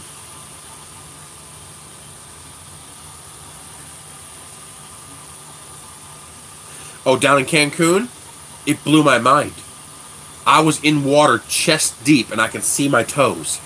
It was incredible. It was so clear and so beautiful. And unlike Atlantic City, it didn't stink. Atlantic City, the bay stinks. It's algae. It's nothing. It's not pollution or anything. It's just the algae. But down in Cancun, the smell was beautiful. The view was beautiful. The water was beautiful. I would love to go there again. I would love to go to Cancun for 2 weeks. Yes, that was my first time going someplace tropical. That I'm aware of course. We didn't have tacos. We never had tacos, now that I think about it. I'll have to put some pictures online from Cancun. It was quite beautiful.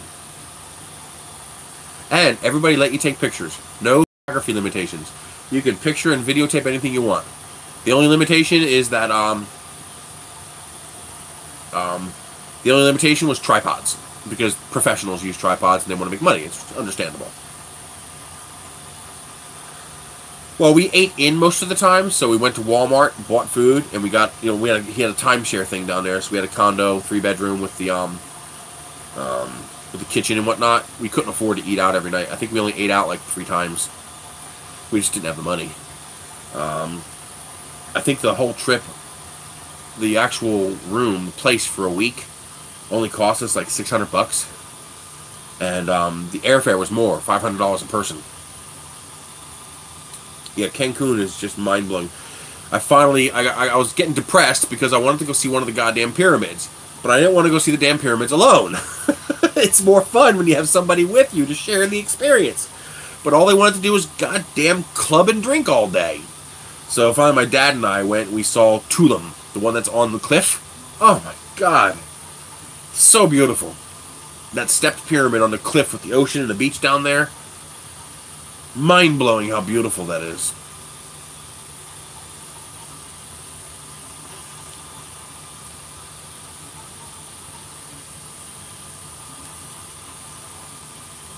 Wow.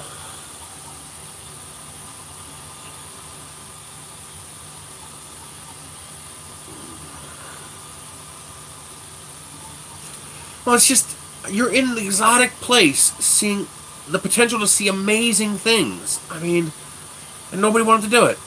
You can club at home. You can go to any club anywhere. I mean, it's the same alcohol and the same damn clubs. I'm there to see cool stuff.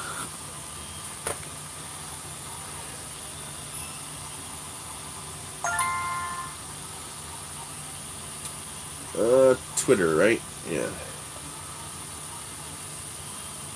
Oh, true. Well, yeah, you can. 18. Oh, many places is 21, yeah.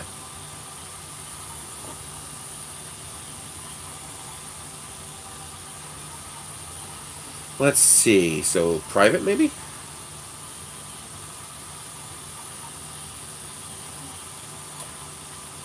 There we go. 3D printing trucker. Oh, that is so freaking cool! Where did you get that, dude? Oh my god, that is so awesome! Ah!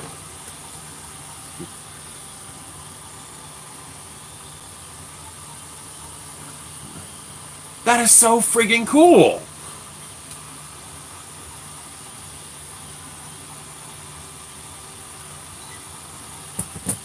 Can you ask the guy to send me that?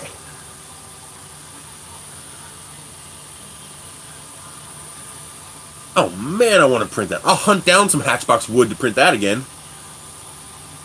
I don't know. I guess it's not available yet.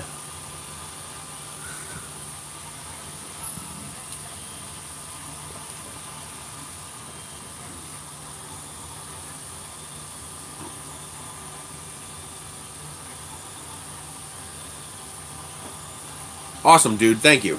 That's incredible, man. I want to print a huge one. I want to make them like this big. Actually, I guess I'd have to make them full scale, so he'd be like this big to make him the right size. The programs, you can get Slicer, Slick 3R, Repetier, and Cura, and stuff like that for free. Idea Maker, stuff like that. Simplify 3D is not free. That's what I use. It's $150.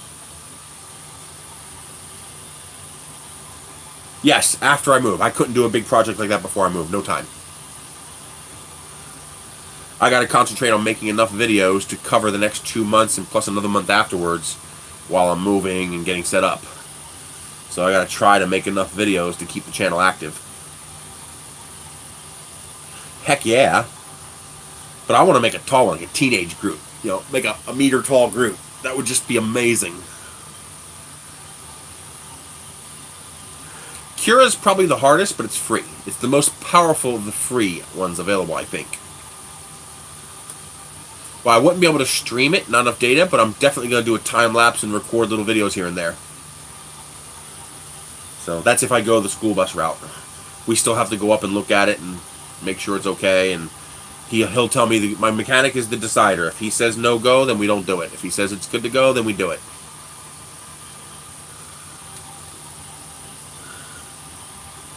If you learn to use it, it works pretty good. I've seen people make amazing prints with Cura.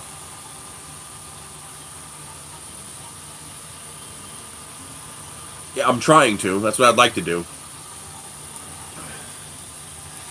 Let's see, I have to think of long-term consequences. I estimate that this is not me being pessimistic. This is me being Boy Scout, be prepared. If nothing changes, I estimate I got 70 or 80% chance of making it to 50 years old and a 50-50 chance of making it to 55 years old before I die. If I change things, if I get rid of the weight, if I improve my health, my family is long-lived. I can live to 100. Okay? But for worst case scenario, let's assume I'm dead by 55. My objective is to get my sister on SSI, because that's what it's made for. It's made for people like her. She's mentally retarded. And she has the mental maturity of a 12 or 13-year-old. She has an IQ of 57. Okay? She's what it was made for. So if I can get her on SSI, that's $700 a month. And then Anthony is on SSI. That's $700 a month. So my target is $1,400. I want to be in a position where they can keep that house on half that. $700 a month. Meaning $700 a month will cover taxes, insurance, utilities, everything. Okay? This way, if something does happen to me, they can have a life without having to live in apartment hell where they're spending 100% of their income to just barely survive.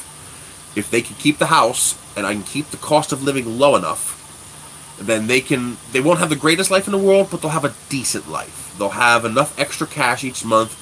They can go out to eat once in a while. They can buy a new $200 TV if they need it.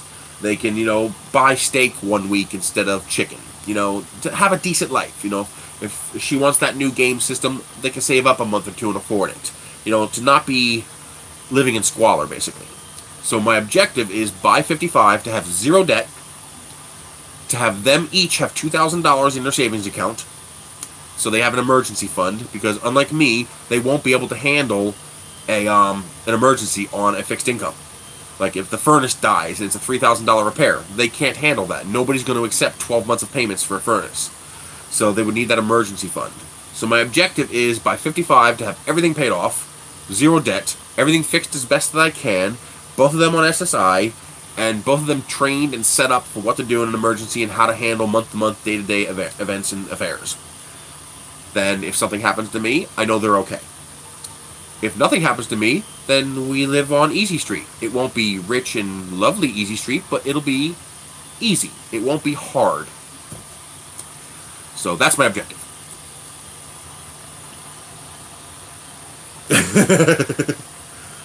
Well, I'm 420 pounds. So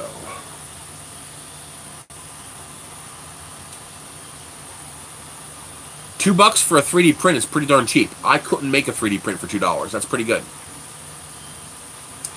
I probably should have gotten into programming early on, but I didn't really have the aptitude for it, the emotional aptitude. I probably had the intellect, but not the gut for it. It's just, I'm bad at languages, so it took me forever to get my basic Morse code down, and I've already forgotten it. I tried learning German, and I remember like 2 sentences. I'm just very, very bad with languages. You know, it's very difficult for me to learn a different language. My brain's just not wired for it. Programming is a language. So I probably would have had a very tough time. What I should have done was become a physics teacher. That's what I should have done.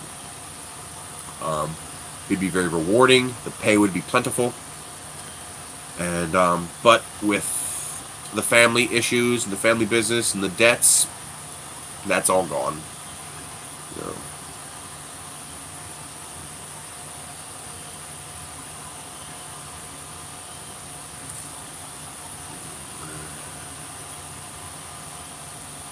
Nice. Programming seemed like a language to me. It felt the same way when I tried to learn C and Python. It felt like language. Yes, N3 Yankee Echo Zulu. I lost about 60 pounds. I was close to 500 pounds. Now I'm about 420, 430. But I got to lose another 200 pounds. If I don't lose another 200 pounds, I'm dead. Yes, I can see how music would be very similar to programming. I consider music to be another language. To me, music is language. I can't afford gastric bypass. It's $36,000. And it almost killed my father. Ich spreche kleiner Deutsch. That's about what I know. Du bist ein Dummkopf. That's about it. 1, 2, 3, and I don't remember the 4th number.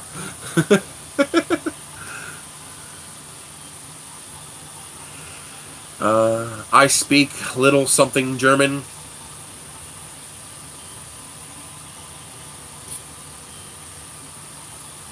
I don't know what bisschen means.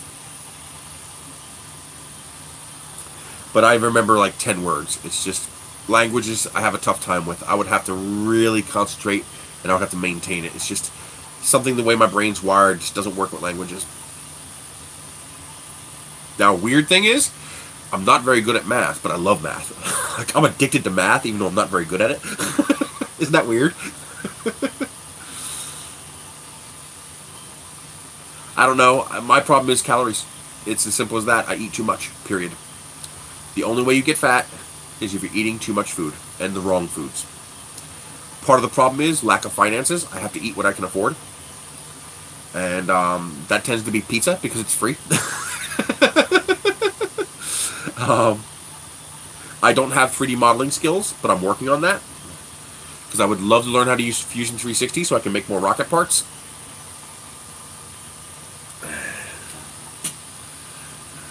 Oh, I no doubt, but it's free. Yeah, too many carbs. But when the food is free, and you know I can eat that pizza even though it tastes like crap, and I won't have to buy dinner tonight, it's very hard to say no to that. When you don't have money, it's very hard to say no to that. And of course, you always end up eating too much. But once I move, if I'm able to survive on just the YouTube channel, I won't have to go to work every day for $5 an hour. And my cost of living will be dramatically reduced to like 1/10 what it is now. But my income is only going to go down to 1/2 what it is now. So, in theory, if I can find affordable places to shop for food, I should be able to eat a lot better out there. And control what I eat better. And also, most importantly, get back on my bike. Because that's how I lost the 60 pounds. I controlled what I ate, and I was riding my bike. I put 1,200 miles on my bike in 1 year. If I can get out there where I don't have to work 3 jobs, I can get back on my bike.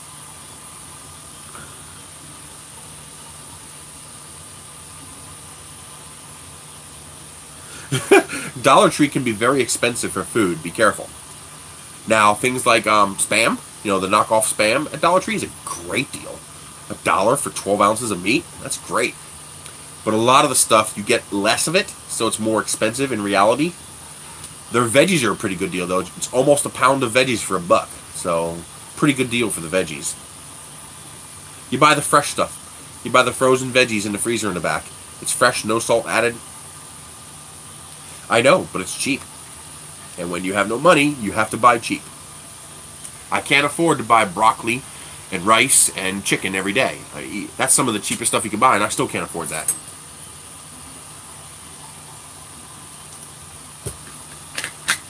If I could stay under 2,500 calories, I'd lose weight. At my body size, 3,000 calories is maintaining. Meaning if I eat 3,000 calories a day, I won't gain or lose. So if I can just get below 2,500, 2,000 calories and get back on the bike, I'd be in good shape. So that's my goal. You know, I'll plan for the worst, but I'm going to hope for and strive for the best.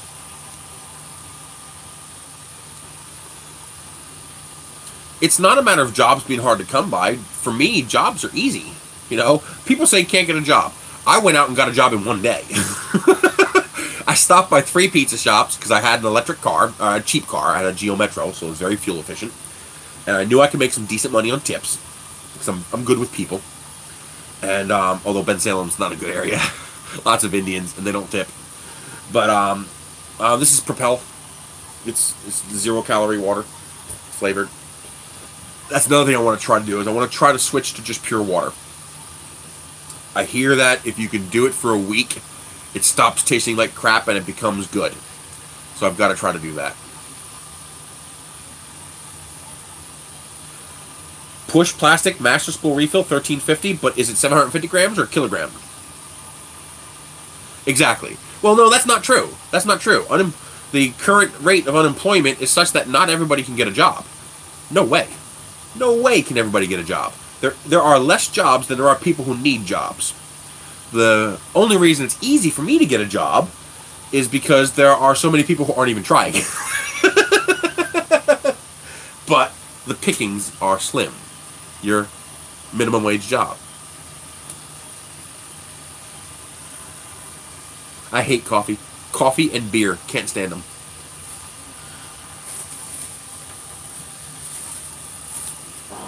No place in the country is unemployment less than 4% unless you go by the fake numbers that they put out.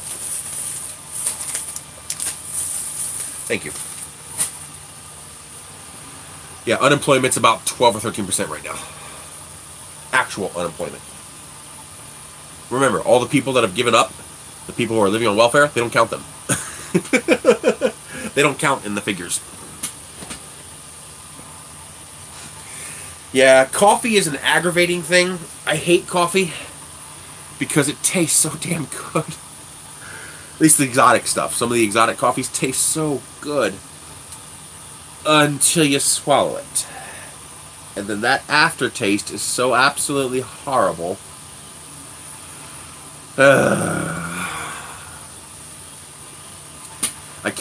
have the same problem with beer. My roommates in college, I must have tried 50 different kinds of beer. And they all sucked. Half of them tasted great when you put the swig in your mouth, swirl it around. Oh my god, this is delicious. And then you swallow. Ah! The only stuff I can tolerate, there's 2 stuff I can tolerate. That apple beer, or strawberry beer. They have it at Applebee's and shit. That's pretty good. And they also had this weird beer they had me try. It looked like a Pierre water bottle, and it tasted like apples. That was delicious. It had a very, very subtle aftertaste that wasn't very strong.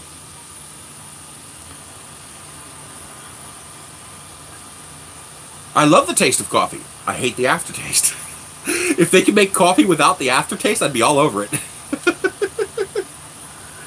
Yeah, it looked weird to me. It looked like a Pierre water bottle. You know that Pierre, the little pear-shaped water bottle? It looked like that. Do the dab group thing.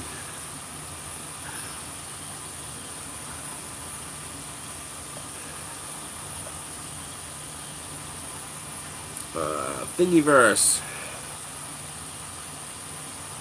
304 9450. 304 9450. Never heard of Zima. Friend Bros. Never heard of it. Ha ha ha! Nice. I'll download that. Hey, commercial use allowed too.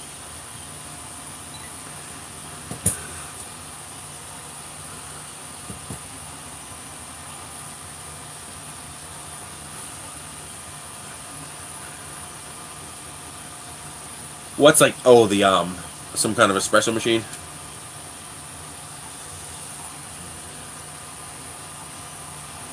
Now, tea, I love tea. Oh, I found out that I can use 3 honeys and 3 Splendas, and I don't taste the chemical taste of the artificial sweetener. It tastes good. If I go 2 honey, 4 Splendas, it tastes funny. And if I go 4 honey, 2 Splendas, it doesn't make it any better or worse. So I can do 3 and 3. 24-ounce tea, of course.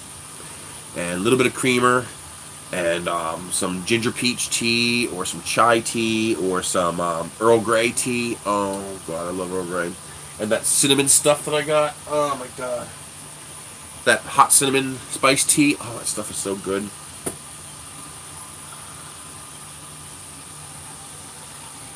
I do have a Patreon. If you close the live chat, because I can't edit the video while it's live, something's broken on YouTube, the top comment that's pinned by me has what's supposed to be in the description, and I have a link to my Patreon there. I have a PayPal link and a Patreon link. I currently have 107 amazing, wonderful patrons, and I love every one of them. Even the dollar ones, I don't care. You guys are amazing. I tell people, $2 a month makes such a huge difference. If you get 400 people giving you $200 a month, that's $800 a month. That's a paycheck. That's amazing.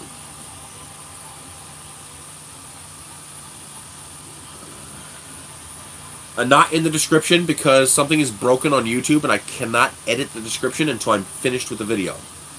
So if you look in the regular comments section, so if you close this chat window and look in the comments, I have it there. Once the video is done, I'll add it to the description. But for some reason, it's broken, and I tried. It won't let me. It says, oops, something went wrong when I try to edit the video.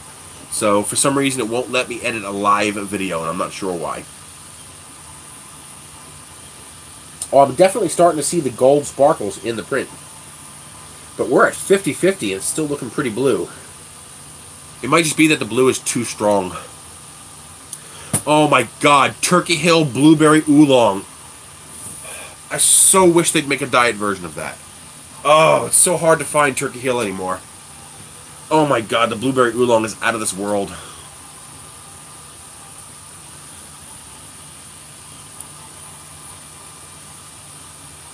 This stuff is pretty good too. This Tea House collection from Pure Leaf, but way too expensive. What is what, Michael?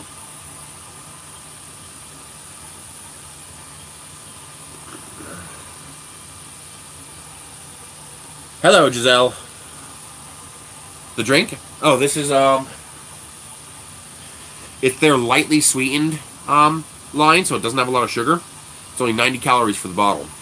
20 grams of sugar. It's, organic black tea with a hint of Sicilian lemon and honeysuckle. This one's really good. The Fuji Apple Ginger is really good, too.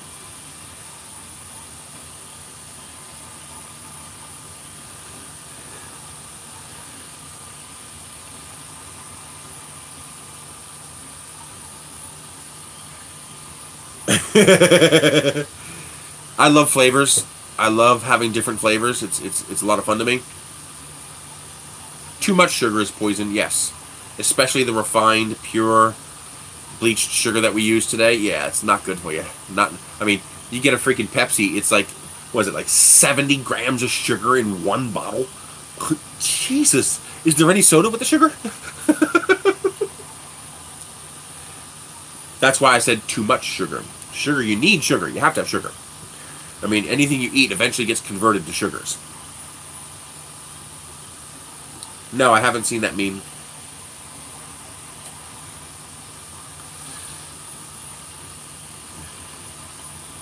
Yeah, here, they said, we're going to tax soda in Philadelphia to help with obesity.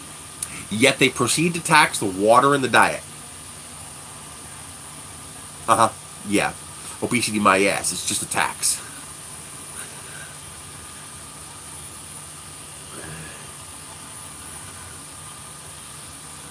The chive? What's the chive? I know. That's one of the biggest problems we have today is we drink our calories. There's so many calories in sugar drinks. Good night, DT Mash.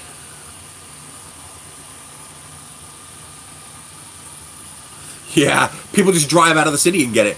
So basically it's a poor person's tax. If you're too poor to drive out of the city to get your stuff, then you get taxed.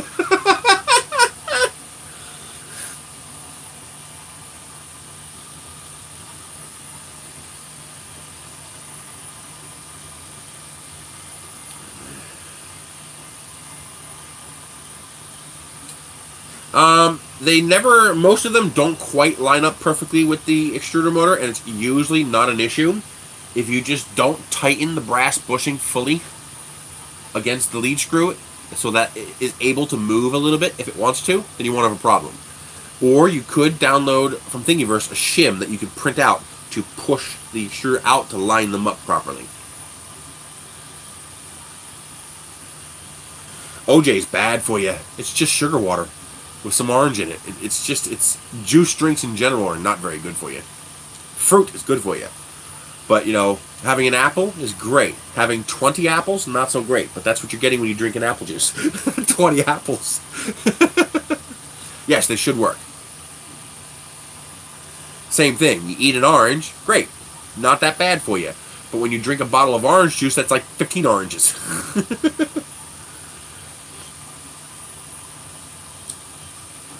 It's basically just a sugar rush.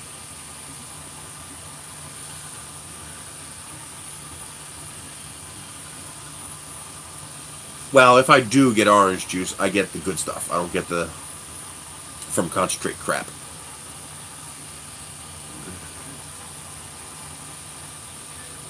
Booter smoothie? What's that? Booster smoothie. Have a great night, Esun.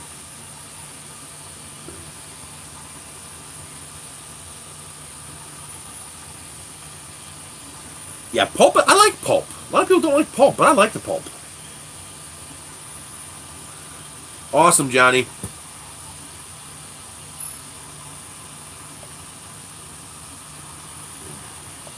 Hell yeah, thank you. I appreciate that a lot.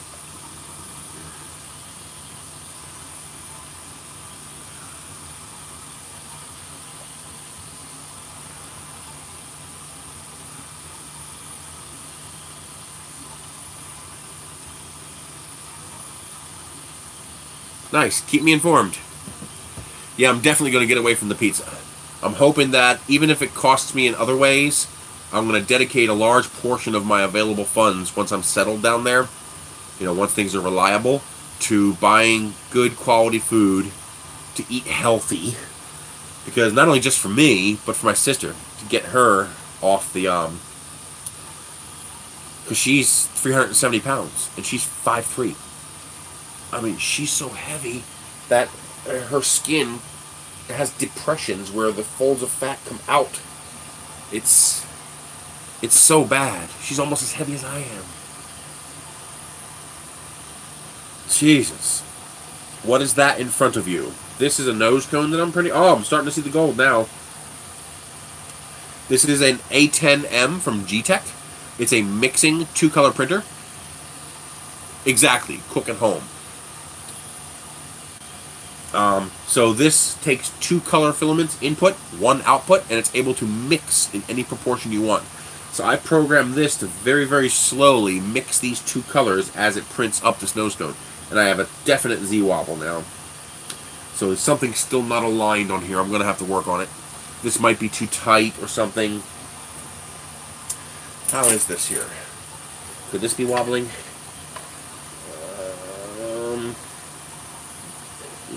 57. Nope, that's spot on. The X gantry is exactly level. Exactly, I'll be able to get back on the bike. I can't do running. Running is not an option. That will destroy my knees. My doctor told me straight up, if you run, knee surgery in 5 years. So, no, my house is a literal hellhole. And I do not like showing that.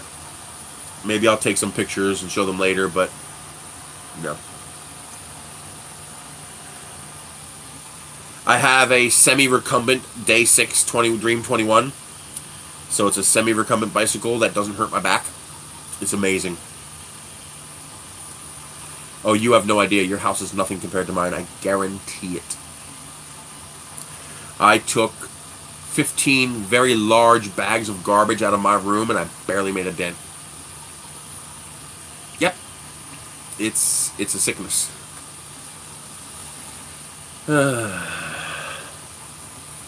If I lose enough weight, I would love to get into jiu-jitsu.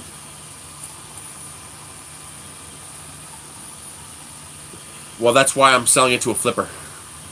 They're going to gut it. They're going to empty out the entire house, gut it, and redo it. That's why I'm only getting $140,000 for a $300,000 house. Because it needs about $80,000, $100,000 worth of work. Yeah, and die in 5 years. I'd like to avoid that. Yeah. But that's partially my dad. He collected stuff for the last 30 years. The amount of stuff I'm throwing away is crazy. Oh no, you don't understand. I'm going to settlement on Friday to sell the house. And then I'll have 60 days to get out, and I still don't have a new house yet. I can't actually try to get a new house until after I sell this house. That's why I need 60 days. Yep, this Friday. It looks like it, unless somebody backs out. That's the deal.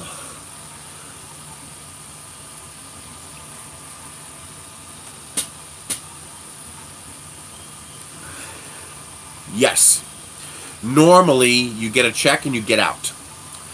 I can't do that because I have to find a new place to live and I need the money from the closing to do that. So I made an arrangement to sell the house now, close now, meaning I get paid Friday, but they will hold $15,000 in escrow. If I don't get out in 60 days, I forfeit the $15,000. So that's the stick to make sure I get out in 60 days, because they need to get in here and redo this house and flip it before they're accruing debt, which I understand. It took me a long time to find somebody willing to do that, and he was the highest bidder. Yeah, very great deal. I'll pay them $1,500 a month in rent, which is fair, because they're giving me the money now. And then once I leave, I get the $15,000 minus the rent. So that should be $12,000.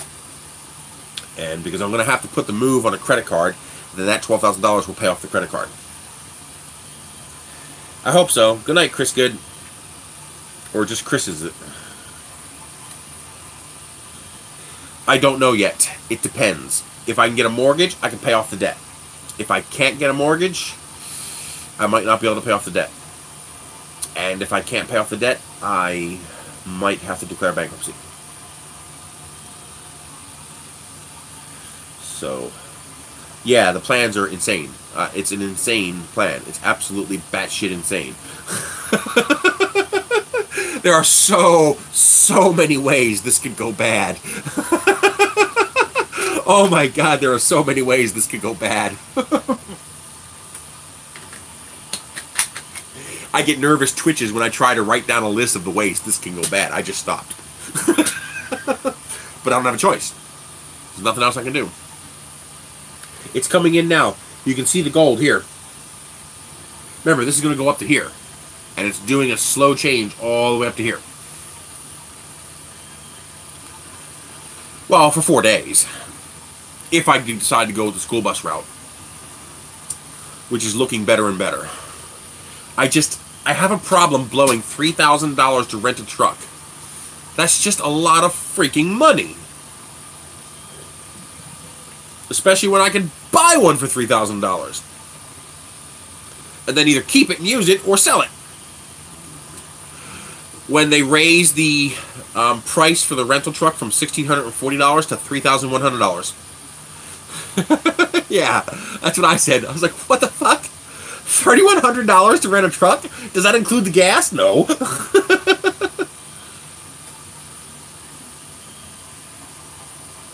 Yeah, this one runs and drives. He said I can drive it away. Well maintained, no rust, 117,000 miles, gas engine, 454 Chevy, so it's a regular common engine. So, my mechanic is going to go with me, and he is going to be the go or no go.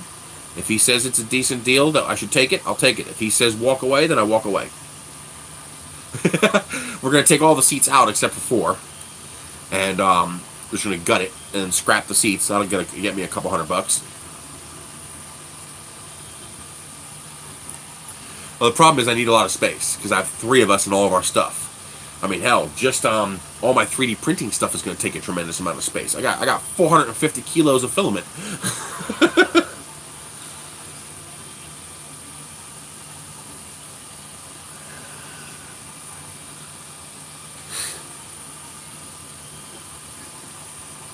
I'm going to take as many as I can. There's going to be a lot of pruning, but as many as I can. Who knows? Maybe I'll be able to take them all. I don't know, but I'm going to try to take as many as I can. Because what's really sad is that once I'm there, I'll have plenty of space. You know, once I get the garage set up, I'll have an unlimited space, basically.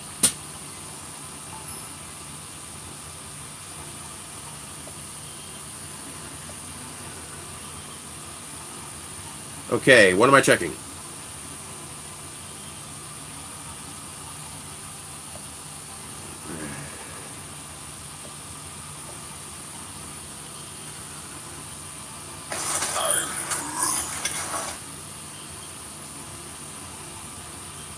Ah, here you go. Sent me a link. Oh, wow. Nice. So you turned one of those omnibuses into a motorhome.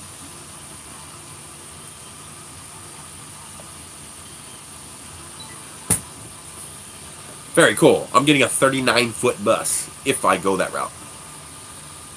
Too small? Yeah.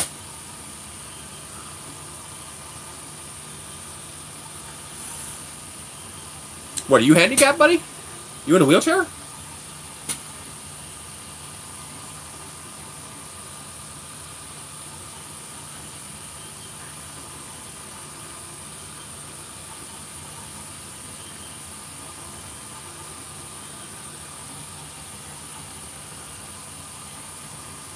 Oh man, that sucks. What happened?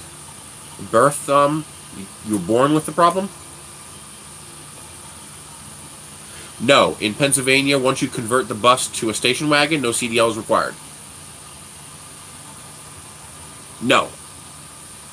Just me, Michelle, and Anthony. Possibly my brother Matt. Maybe.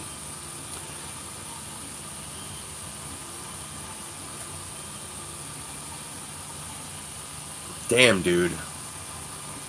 Nothing they can do about it, huh? Good upper body, though, so you can still do stuff? Well, you're doing 3D printing, so I assume your upper body works okay. 39 foot. And you can drive, so obviously that works. A normal 72-passenger school bus.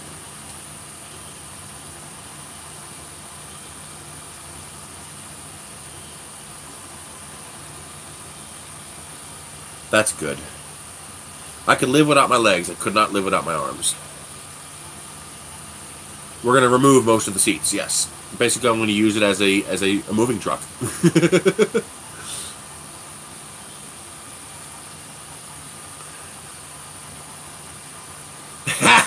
Maybe I should. Well, they don't have much of a choice, sadly, but I'd go crazy. I am a person who is not capable of suicide. I could never do it. My brain is just not wired for the concept. It's just, no, it won't work.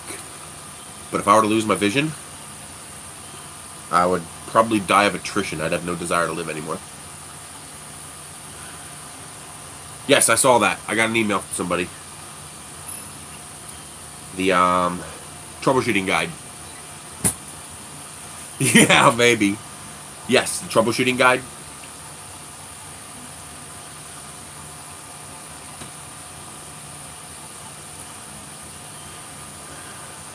Yeah, here we go. I'll plant this bad boy right on the hood of the bus. Just bolt them right there on the hood.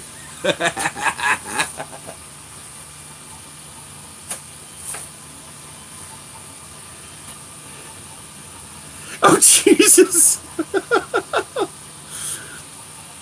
Yeah, I think I just might do that. It might be worth ruining him to do that. Maybe I'll get some matte clear coat to protect him a little bit. Yep. I just might do that.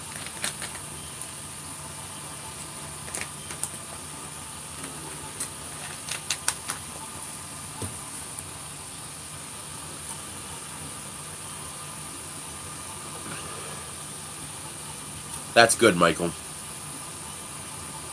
Nah, I want people to see them, so I don't want to put them in a plastic bag.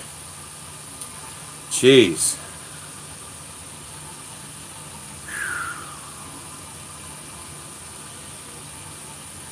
"28 years dialysis." That's incredible. Clear plastic bags aren't that clear. You can see them. You can see through them, but you can see them.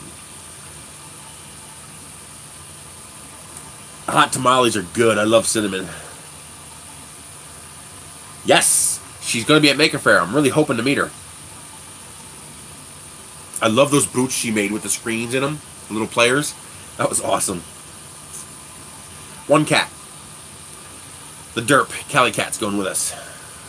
We don't have any other pets. My dog died 15 years ago. Yeah, I know. They're tiny. Believe it or not, this is weird, but 9/11 allowed me to do something I could never otherwise do. I love foreign music. I don't know why. I love J-pop, K-pop, you know, Thai music, Japanese music, Chinese music. I don't know why. I just like it. I don't understand a word they're saying, but I like it. So one of my favorites was Yuki Shu. And I found out she was going to be at the Harvest Moon Asian Festival. Harvest Asian Moon Festival, or something like that. Asian Harvest Moon Festival in, I think, Los Angeles, where the Hollywood sign is. Near there. And I was able to get an airline ticket, a rental car, and a hotel room for 2 nights for less than $500. So, yeah. Oh, I love Ayami Hamasaki. And I love Kelly Chen, too. And China Dolls, Bell and Wawa. But, so I get there. First of all, it's all Asian people. And I mean all Asian people. I don't think I saw another non-Asian person there, besides me and my sister. It was so cheap, I was able to bring her along with me. And, oh, nice. So they flew her out there. So I wanted to meet her. That was the only chance I was ever going to have to meet someone like that, because when are they going to be in the U.S. where I could meet them affordably? So, thank you, trucker. So I get there, and I'm waiting in line to get her autograph. And I'm looking ahead, which is not hard, because I am literally this much taller than everybody there. I don't have to squint. I'm looking over the tops of everybody's heads. And here I am in bright yellow boots with an orange cowboy hat. And orange and yellow clothes, because I wear bright clothes. I don't go dull. I go bright. And so I really stood out. And I see this little kid. And I'm figuring this little kid is helping out. And then this little kid turns around, and I almost choked on my own. Like, what the hell? That's her!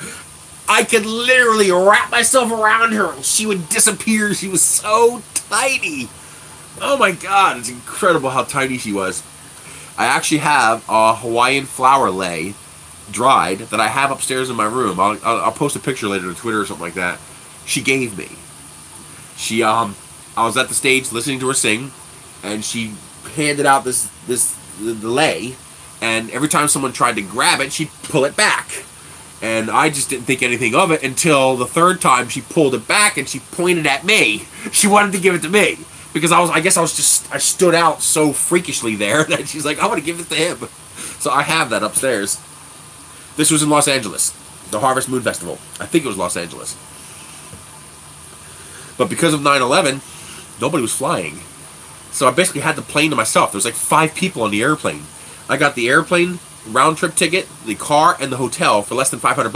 It was like $425 or something like that. It was amazing. But I got to meet her, so that was cool. Oh god, don't say that!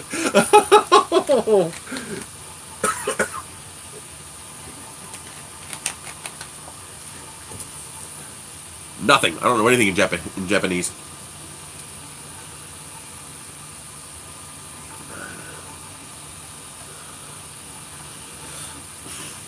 Yeah, nobody was traveling, so you can travel cheap. And talk about restrictions, I brought entire glass picture frame things this big on the airplane with me, just strapped it into the seat next to me. They didn't care. because they didn't implement any of this bullshit regulations and limitations and restrictions and all that crap yet. They were just glad to have somebody buying an airline ticket. Ouch. You know what the worst? It's the guy. This is a true story. You can look it up. This happened. I'm pretty sure it happened. Maybe it's on Snoops. Maybe it didn't happen. But I'm pretty sure this actually happened. Tower goes down. Wife calls her husband frantically. Says, "Where are you?" He's like, "I'm at work in the office." Divorce. He was with a mistress and didn't know 9/11 had happened. His office didn't exist anymore. Needless to say, that didn't end well for him. I wonder how many of those kind of cases happened.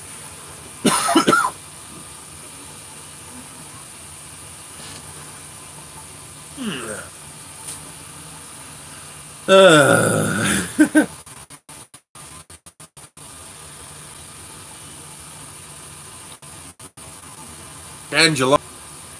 You guys remember that?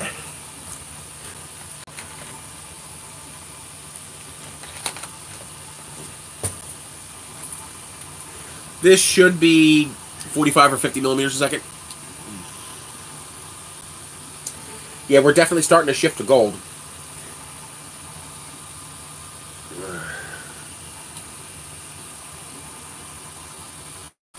I love Rick and Morty. I have not watched it all. I've only watched a few episodes, but I love it. The cheating saved him. He was in a room in Jersey or something like that.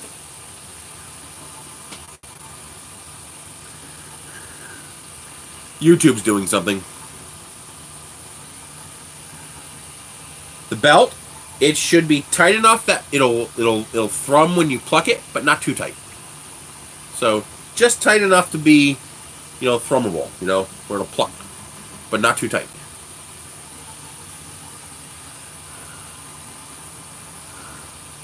Oh wow.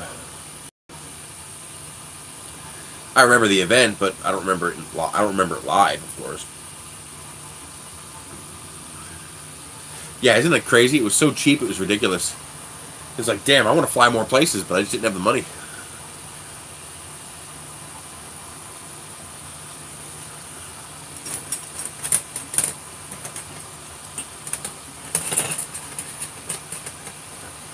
No problem, Paul. Basically, just keep tightening it gently until it thrums. I use finger tightness. I literally loosen these, I pull it with my fingers, and I tighten it. That's it. It's not that hard, but you don't want to over-tighten because that will cause noise, it'll wear your motors out. Isn't that amazing? I had so much room on that plane.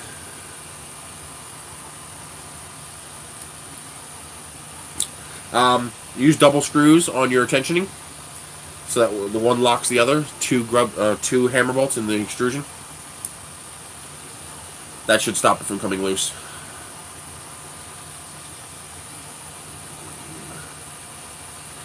Also, make sure your belts are actually real belts, like with the Kevlar or fiberglass or steel inside of them.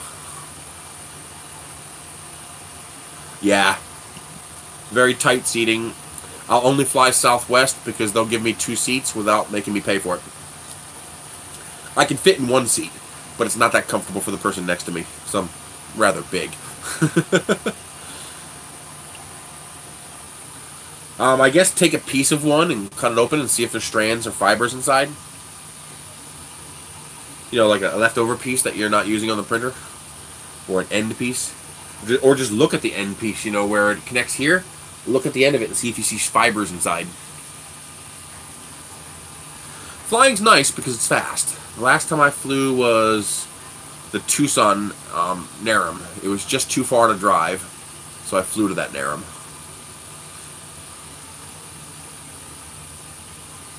If they're rubber all the way through, that's why they're stretching. They're coming loose. They're literally stretching. So at some point in time, replace them with some better quality belts, some reinforced belts, and you'll get a lot less stretching. Otherwise, just keep tightening them up.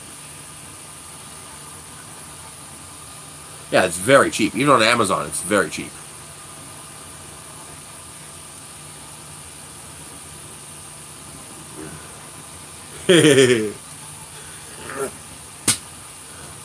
Just type GT2 belts. Was it 6mm? I think these are 6mm belts. Yeah, 6mm GT2 belts.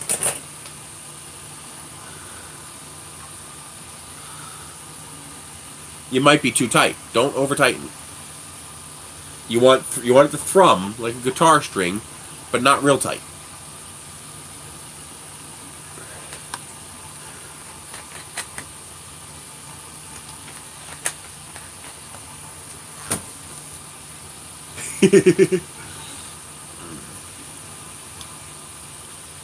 Yeah, we're definitely starting to switch to gold now. We're at 67% gold, and we're just starting to really see it now. You can see this part up here is really starting to shift to gold. But yeah, I got some nasty ribbing. I wonder why. Down here was so absolutely perfect, so there's something still cockeyed on here. Then shorten the belt itself. The belt goes into 2 loopholes somewhere on your carriage. You'll have to add to that to tighten it up there. And then you'll gain more ability to tighten here.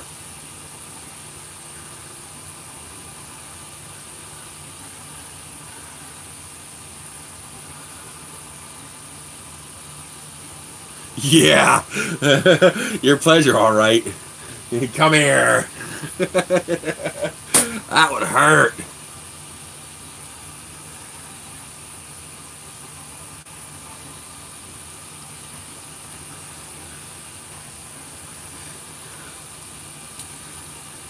But yeah, just loosen this all the way. Pull this belt through here on the other end, you know, where it's attached to the bed or the X carriage, whatever it is you're trying to tighten up. You'll pull it there, add a little zip tie to it to tighten it up there, and then you'll have more room to tighten it here.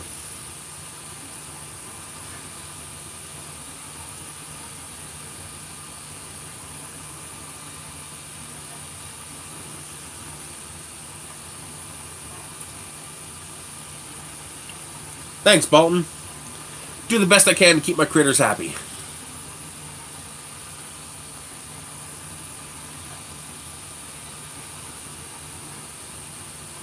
You could try tweaking your end stop position. So adjust your end stop so that the nozzle starts right here on the corner where it's supposed to, and you might have enough room without having to shave it. No, this is my 3rd mix print. We did one last week. A little weak. I just randomly switched it back and forth to watch it mix. And now I'm trying the whole nose cone shifting from one color to the other. Not bad. I like the printer. It has potential, but I gotta figure out the Z-banding. Something is not right. Something's not square. It's a construction. It's a mechanical issue. This has nothing to do with software. This is not electronics. This is not endemic in the design. There's something mechanical somewhere I gotta fix.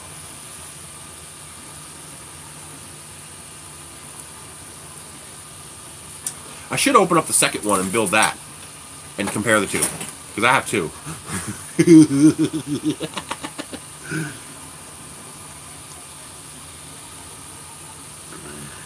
Hey, cheap 3D printer.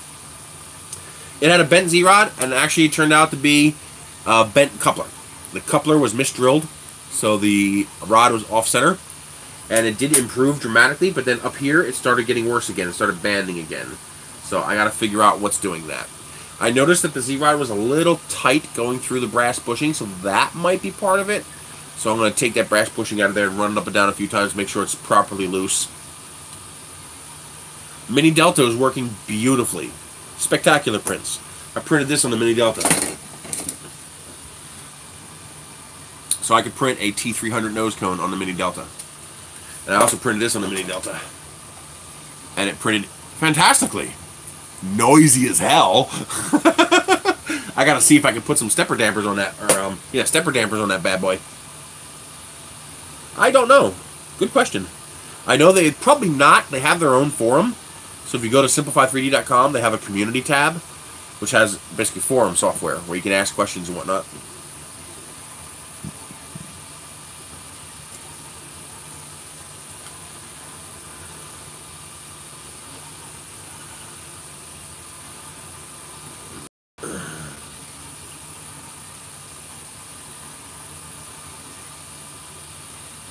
Yeah, so if you move it forward at all, it'll probably not touch.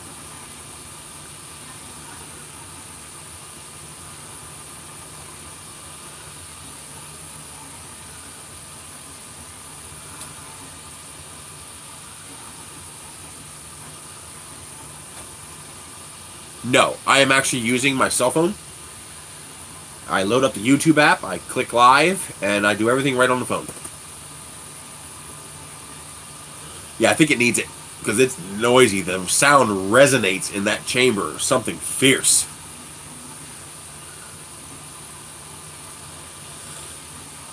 Yep, we're definitely going to gold now.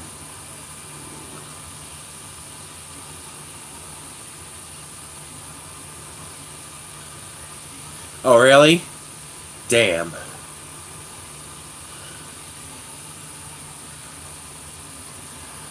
File away the casing to allow them to fit.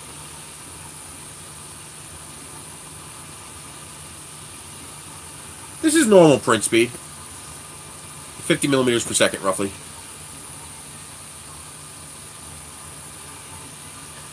Did it help a lot? Reduce the noise? Because, man, that thing's like a freaking tornado. I imagine it would be very tight in there. It's a very tiny printer.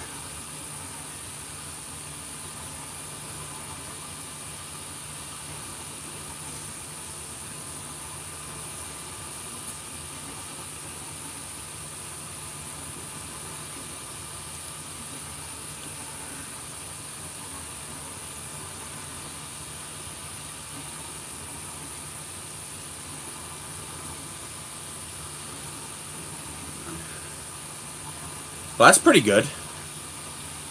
That's not bad. But still pretty loud, even with the dampers.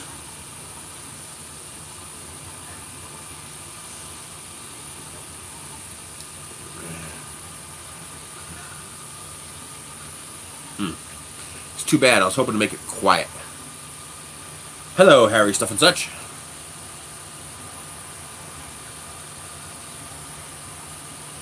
I'm going to have to stick a 0.8mm nozzle on here. As soon as I fix the mechanical issues, this thing's getting a nozzle upgrade.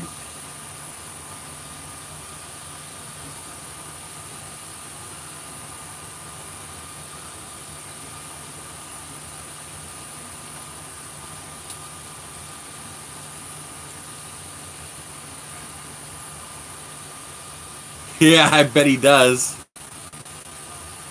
As is, the printer seems pretty good.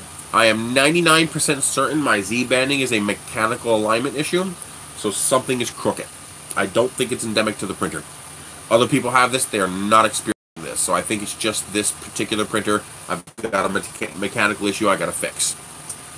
Beyond that, maybe it's even the stepper. Maybe the stepper shaft is bent a little bit. But beyond that, it works fantastically. I'm really happy with it. The firmware upgrade is needed to fix the temperature issue, so they're gonna be releasing that soon. But otherwise minor. Not a big deal.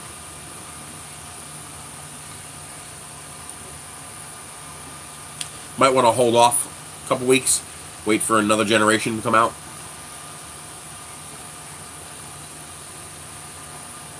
No, they're sitting around. I got the CRX here, and Ender 3, QQ Cricket, Ender 3, Ender 3, TiVo Tornado. Out in the kitchen, I have 4 or 5 printers, and I don't have room to keep all the boxes, so most of the boxes are long since gone. So what I'll probably have to do is do a partial deconstruction. Basically, take the gantry off, lay it down, wrap it in plastic, and stack it in the car. No, right now I only keep a couple of printers going because I'm starting to pack up, but I usually only keep 12 or so printers going at any one time. Now, once I have the new place, and once I get the garage set up, assuming all of that happens, assuming everything goes like it's supposed to, I plan to set them all up. Only 12. I now have over 60 printers, including the ones that are in the pipeline on the way here. 61 or 62 or something like that. I just got a notice that the A10M is coming, so I'm excited about that. I should have a 2018 TiVo Tornado coming. Yeah, it's pretty nice. It's really not bad. It's just fun. To be able to swap colors like that is just fun.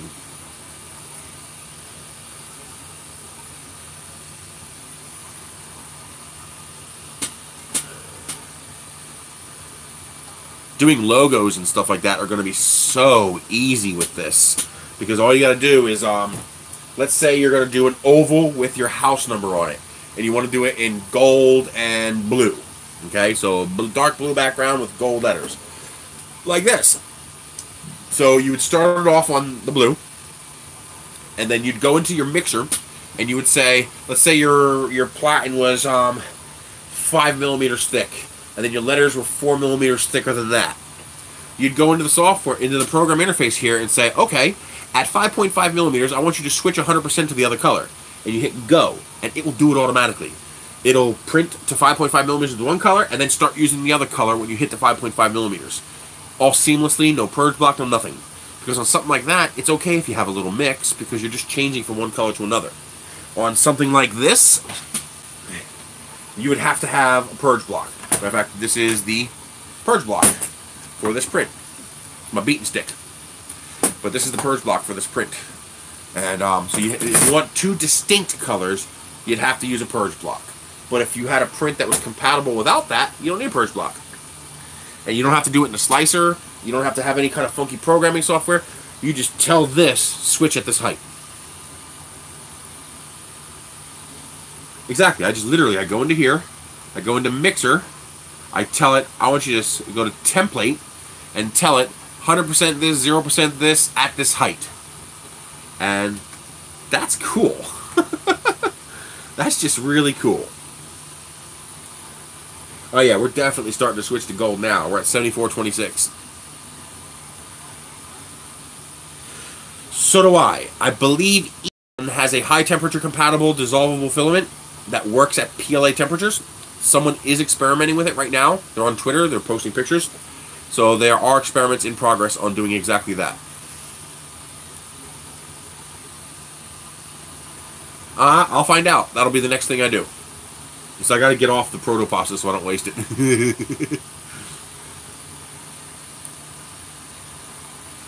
Oh yeah, several minutes. You know, I'm thinking about 3D printing a knob with a little dimple, like a speed knob for a steering wheel, so I can go.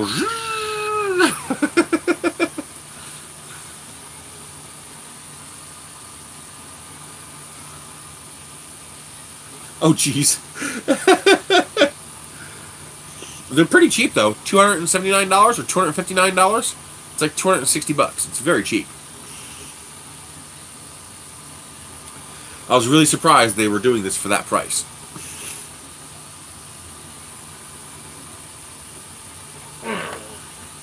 Oh, somebody asked the filament. This is Protopasta's two new colors. The Blue Wonder Dust and the Gold Dust. There you go. Yeah, destroy the printer.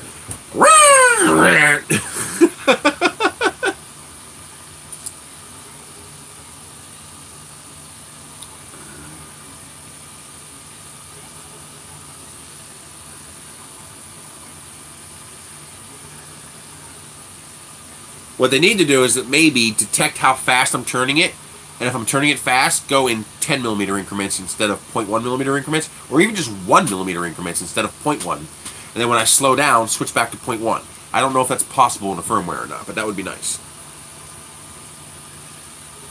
I don't know. Let's see if it is.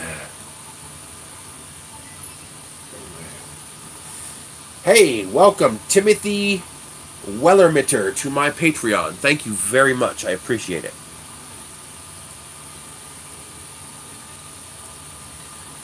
Let's see. Amazon.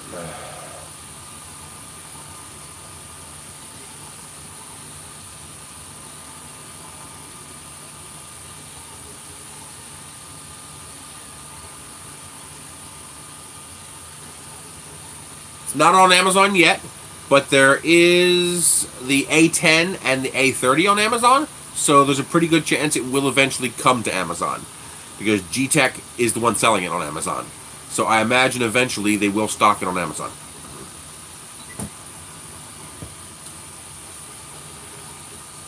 The trick with dissolvable is to not use dissolvable. Use the regular PLA until you get to the interface layer. This way you're not wasting that really expensive dissolvable filament. I think Simplify 3D lets you do that. Right now, only the control panel. You can change colors in the slicer. You can tell it extrude 1, extruder 2, but I am not aware of any way to do the gradient change like I'm doing here outside of the control panel. I don't know how you would do. You can do it manually. I know somebody's working on it where you can edit the G code to do it manually, But as far as in the slicer, I'm not aware of that. Hopefully that will come. That would be nice. I wish Simplify 3D would enable plugin support, so other people can write plugins to enhance Simplify 3D.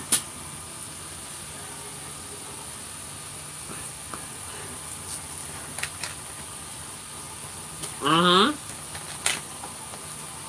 437.77. I have a link in the comments down below to it. That looks fantastic. I can't wait to get it. It shipped yesterday. I didn't even ask for it. I just got a ship notice and I was like, oh, that looks cool. 255 by 255 by 255 if it's not lying. And it's got a full metal base like this one does. Oh, I'm excited for that. Super, super happy.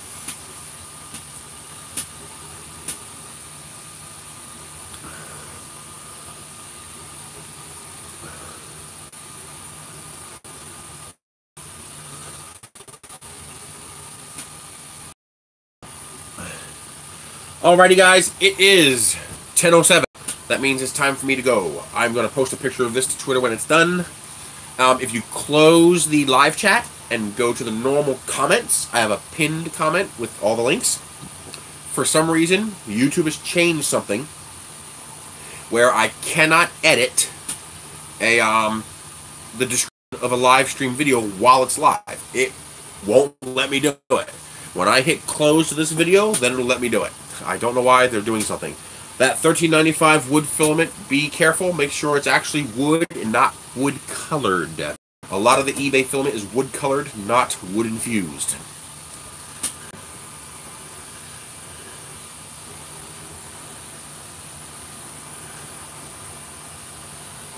I love the metal case. I absolutely love the very concept of having this metal base.